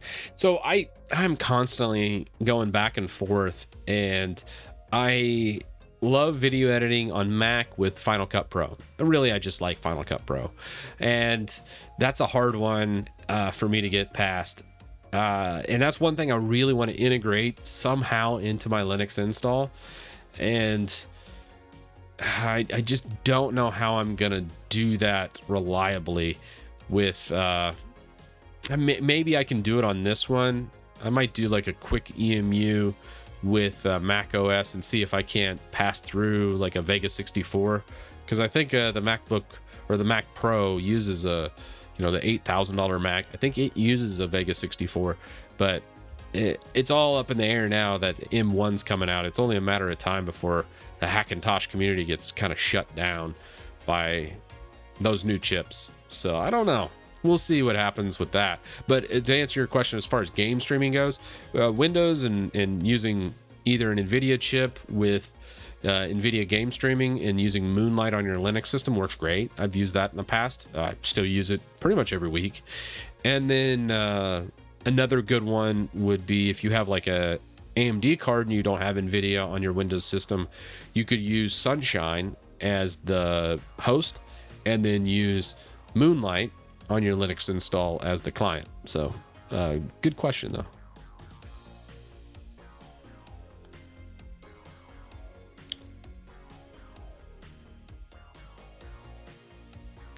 All right, take it easy, man. I'm glad you enjoyed it. This was kind of like a scatterbrain screen. I was like, originally I think I was going to do more development on my shell, but I don't know. I just felt like answering lots of questions today, so I really didn't. Any suggestions on how to learn Hugo? It's really hard to find, Tanmay. I had to just basically take a bunch of really cool themes that I enjoyed and then kind of learn how they're developed, and then kind of just through experience learn it. I bet there's an easier way though. That's how I kind of took onto it, and I'm probably going to go back to Hugo after using Obsidian and Markdown. I was like, oh man, I miss this so much. I miss building web pages with Markdown and then just doing a simple git commit to publish my pages. And I'm going to try and mirror my current Outlook so I could intertwine it with my content management system, or my CMS on the back end with Podia is the service I use, that it does all my memberships and stuff. If I could kind of mirror that theme, I think I could just do the same thing and just do it all in Markdown again. Oh man, but I just love Hugo with Netlify, Markdown to commit. I know this is like a really niche thing, but there's just nothing better in the world. For me, I know that's like a really hot take, but man, I just miss it so much. So I do have, I don't even think it's over here anymore, but I do have a PinePhone Pro that I tried to daily drive. It did not go well. So maybe next year. That's all I'm gonna say. Not there yet, but I'm gonna keep it around. We're gonna see how it goes. Yeah, I've actually thought about that in older hardware, like maybe stuff that might get thrown out. It kind of makes sense. Like I think Chrome OS's niche is that underpowered hardware that you're going to throw in the trash anyways, and you need to set up for your like grandpa or grandma or something.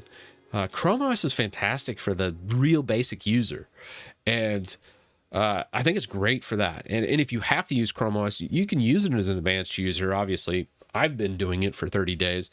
I don't know how much of a use case that is, though. I'll go into that in my 30 days in Chrome OS video probably on Tuesday, though.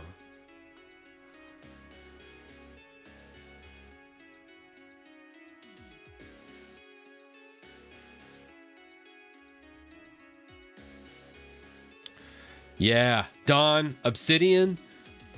Oh, I'm 3 days in, and I'm like sitting here going, why did it take me this long? I never really loved Notion, and I needed something a little more powerful, and I just it felt like I was wasting my time with Notion. And then I put it all in Obsidian, and I was like, oh man, this is so good. I love Obsidian. Love it. Like, I don't have anything negative to say about Obsidian. Not one thing, which is really big for me because I'll crap on something if I find something. But Obsidian note-taking app, you are the GOAT. Oh, love it for note-taking.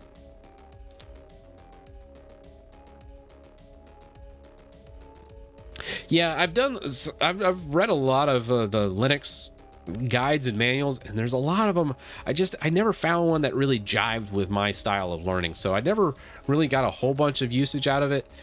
A couple of them for references, like the Linux Bible's good for reference. I think it's made by Christopher something. I can't remember his last name, but it is a good reference guide. But I didn't find anything where I could really just get a wealth of information. A lot of it was just I didn't feel like it was well structured. But as I try and make my own book, it's like, man, this is hard. It's very hard. It's like making your own college course, and it's difficult.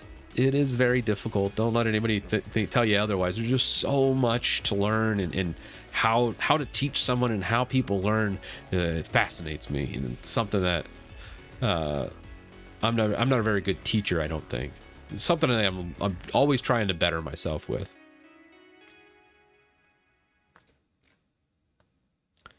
Oh, that's good, man. Yeah, I always try and do every Friday just to make sure I get out there and talk with people. Is connecting with you guys. Connecting through YouTube comments is one thing, but really the live connection, I think you get just so much better with. So, hey, I get it. Thanks. Hey, Zero, how you doing, man? I was switching to Fedora KDE Spin on my main system. Really? What's your take on packages available in repos?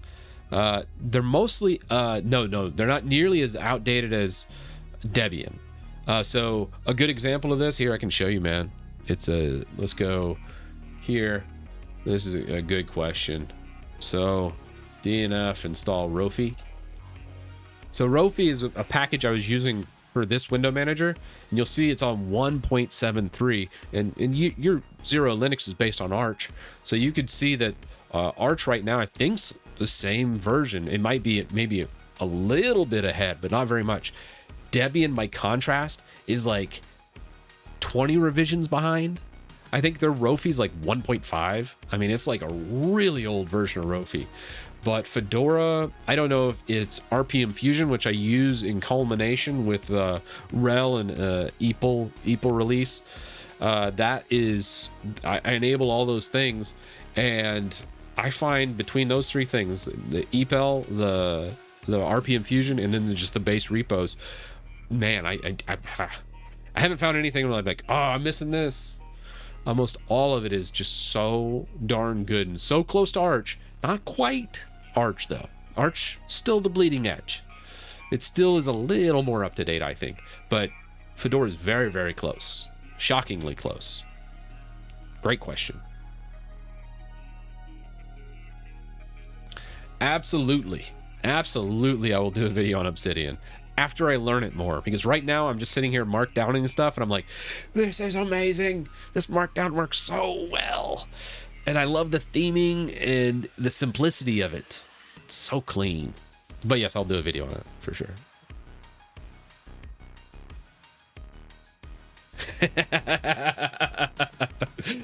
Hey, Peter, I know you're an Arch guy, and I know and Arch always has a place. If you want to be on the absolute bleeding edge of things, Arch is still my go-to for that. But Fedora, man, woo, it's got me. It's got its hooks in me, and I'm really liking it. So hey, to each his own. It's not for everybody, and people are going to definitely miss the AUR. I know a lot of people aren't weird like me and like building from source, so I get it. Audio in Linux is not great. It's like asking what video's like in Linux. Not great. But I mean, it's getting better, and there's still actually a lot of tools that a lot of people don't use for audio in Linux. It does have a vast array of different audio tools and synthesizers and things that nobody really uses, and I don't really use, but they exist, and it's pretty darn amazing. And one tool that is used across all systems is Audacity. You know, whether you're Windows, Mac, Linux, hey, that all started open source project on Linux, man. So there's a lot of really cool audio tools, but audio itself, when you get into like Pipewire, Pulse Audio, ALSA, Jack, It sucks. I mean, I'm just not going to sugarcoat that at all. It's not very good. Compared to a Mac or Windows setup, I find the audio lacking in many respects. So that's kind of a bummer, but hey, again, Linux is more built for servers first and desktop second. So it makes sense that audio would be lagging a bit. But with that said, we are seeing improvements. Pipewire was a big improvement, I think. As much people crapped on Pipewire, I think it's still a gajillion times better than Pulse. And that's a very, very big bright spot in recent memory from that. And as more people use the more up-to-date stuff, Pipewire is going to really mature in the next year or two. And audio is getting a lot better on Linux. Still sucks, but it doesn't suck as hard. So that's my opinion. Take it or leave it. Yeah, man, go for it. Fork it. Go. That's the whole purpose of the Arch Titus script was I just took Arch Linux as a base and said, hey guys, this is how I'm customizing it. Fork the script. Go to town. Make your own personalized stuff with every package that you want. It's even been customized now to where the packages are text files, so you can actually change it. You can retheme it. You can do whatever you want, man. Go for it. That's the whole purpose. I want people to take my stuff and then just destroy it and build their own thing with it. It's all supposed to be a learning exercise. It's not about adoption or any of that stuff with Arch Titus. That was just done just to see if it could be done, and then just to share it with everybody, and then have a ton of people come back and teach me stuff. It was a great exercise. Love it. I've tried Zorin. Not my cup of tea, but hey, to each his own.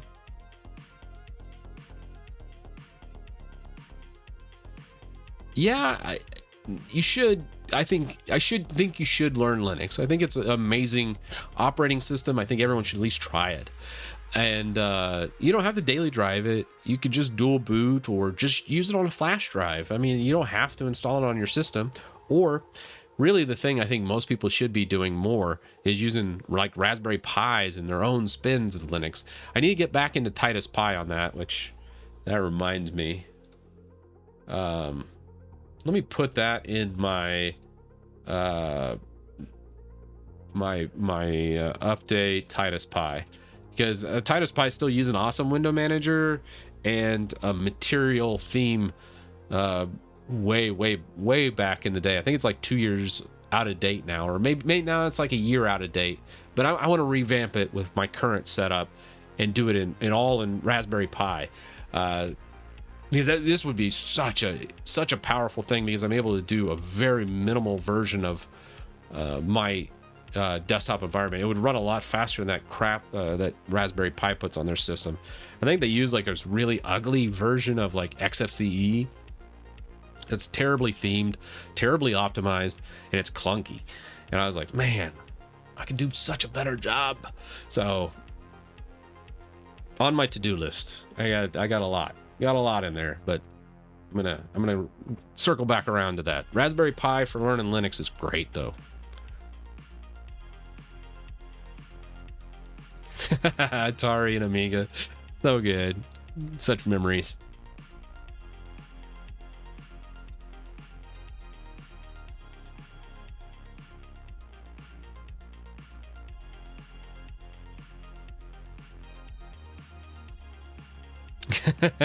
Oh, Vio. I would say I did Gen 2 on a Twitch stream a couple years back. Don could probably tell you about it. I think you were there, Don, or maybe it was HGH. I don't know. I know somebody was there on that live stream I did Gen 2, but it's Gen 2 is great and all for what it is, but it's not really meant for daily desktop driving, I don't think. Even though Emerge and some other cool technologies in Gen 2 are cool. It's not to say it's not there, but it's interesting. Yeah, I think it's still CentOS based. Last time I checked, I'm not a big DaVinci Resolve fan. I'm full MacBoy fanboy here with the Apple system when it comes to Final Cut Pro. I've used it and I'm just never going back. I've just accepted my fate. I don't care the hate I get. It's just, man, producing videos and that is just a dream come true for me, because I don't really like editing that much, and I don't really like a lot of the technical stuff when it comes to video editing. So I'm really happy with Final Cut Pro, because you can train a monkey to use Final Cut Pro. So good.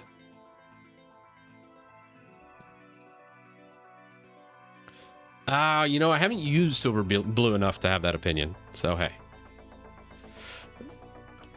In the future, for sure. Because Silver Blue, I think, is even more... I don't know. I think it's more rolling than regular Fedora. So I need to try Silver Blue probably before I start going too far in the weeds here.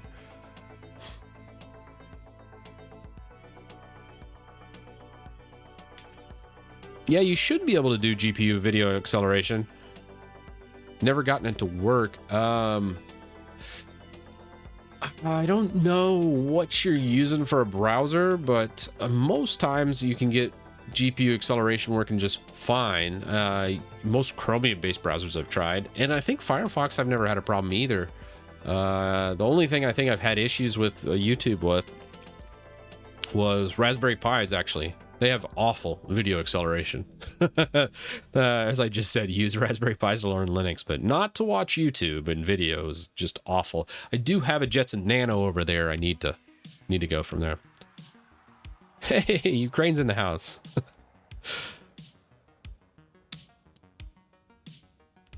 Oh, Premiere Pro. I gotta say, Premiere Pro is my least favorite video editor. I used a little bit, and I get ransom payment, and that's why I refuse to use Premiere Pro. Like, just refuse altogether. KDE for sure, 100%. GNOME sucks. not to be divisive, but KDE is my favorite by far. But I'm a lifetime Windows user too, so take that with a grain of salt. And Mac users probably would like GNOME better. And I just like KDE's layout. I like their assist tools. I like the way they do it. I think it's good. But GNOME, I do like their utilities better. I think GNOME does a better job with the settings, and I think GNOME does a better job with like the built-in tools like gedit compared to Kate, Nautilus file browser versus Dolphin. I find the utilities better in GNOME. And I like the theming of GTK a little bit better than Qt from KDE. But overall, if I had to choose one or the other, KDE gets my vote.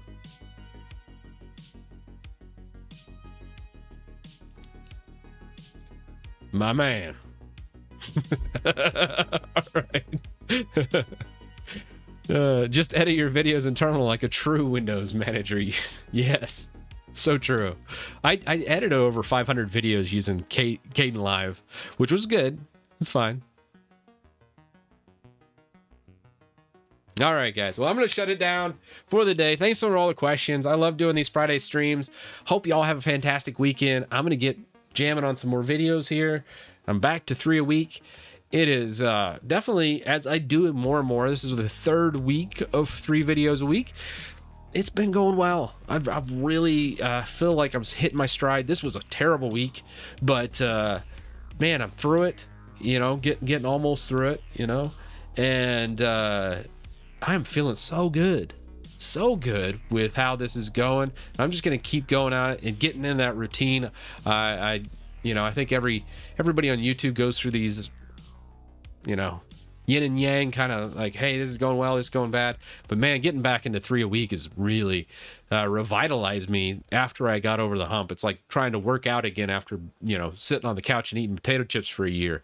Those first couple of weeks were pretty brutal. But man, this week, even with everything that's happened, I've had, at the end of the week, I'm like, hell yeah, we're getting some stuff done. So looking forward to all the new videos coming out. Lots of variety. I know I like to talk about Linux a bunch, but I got a lot. I got a little bit of something for everybody. We're gonna have some fun, regardless, coming up. So, anyways, every Friday the live streams here, and if not, regular video is your thing. That's cool too. Usually Tuesday, Thursday, Saturday is my schedule for release there, and I'm gonna just stick to that for the foreseeable future because, man, I feel like that's just the perfect amount. Anyways, have a good one. See y'all in the next one.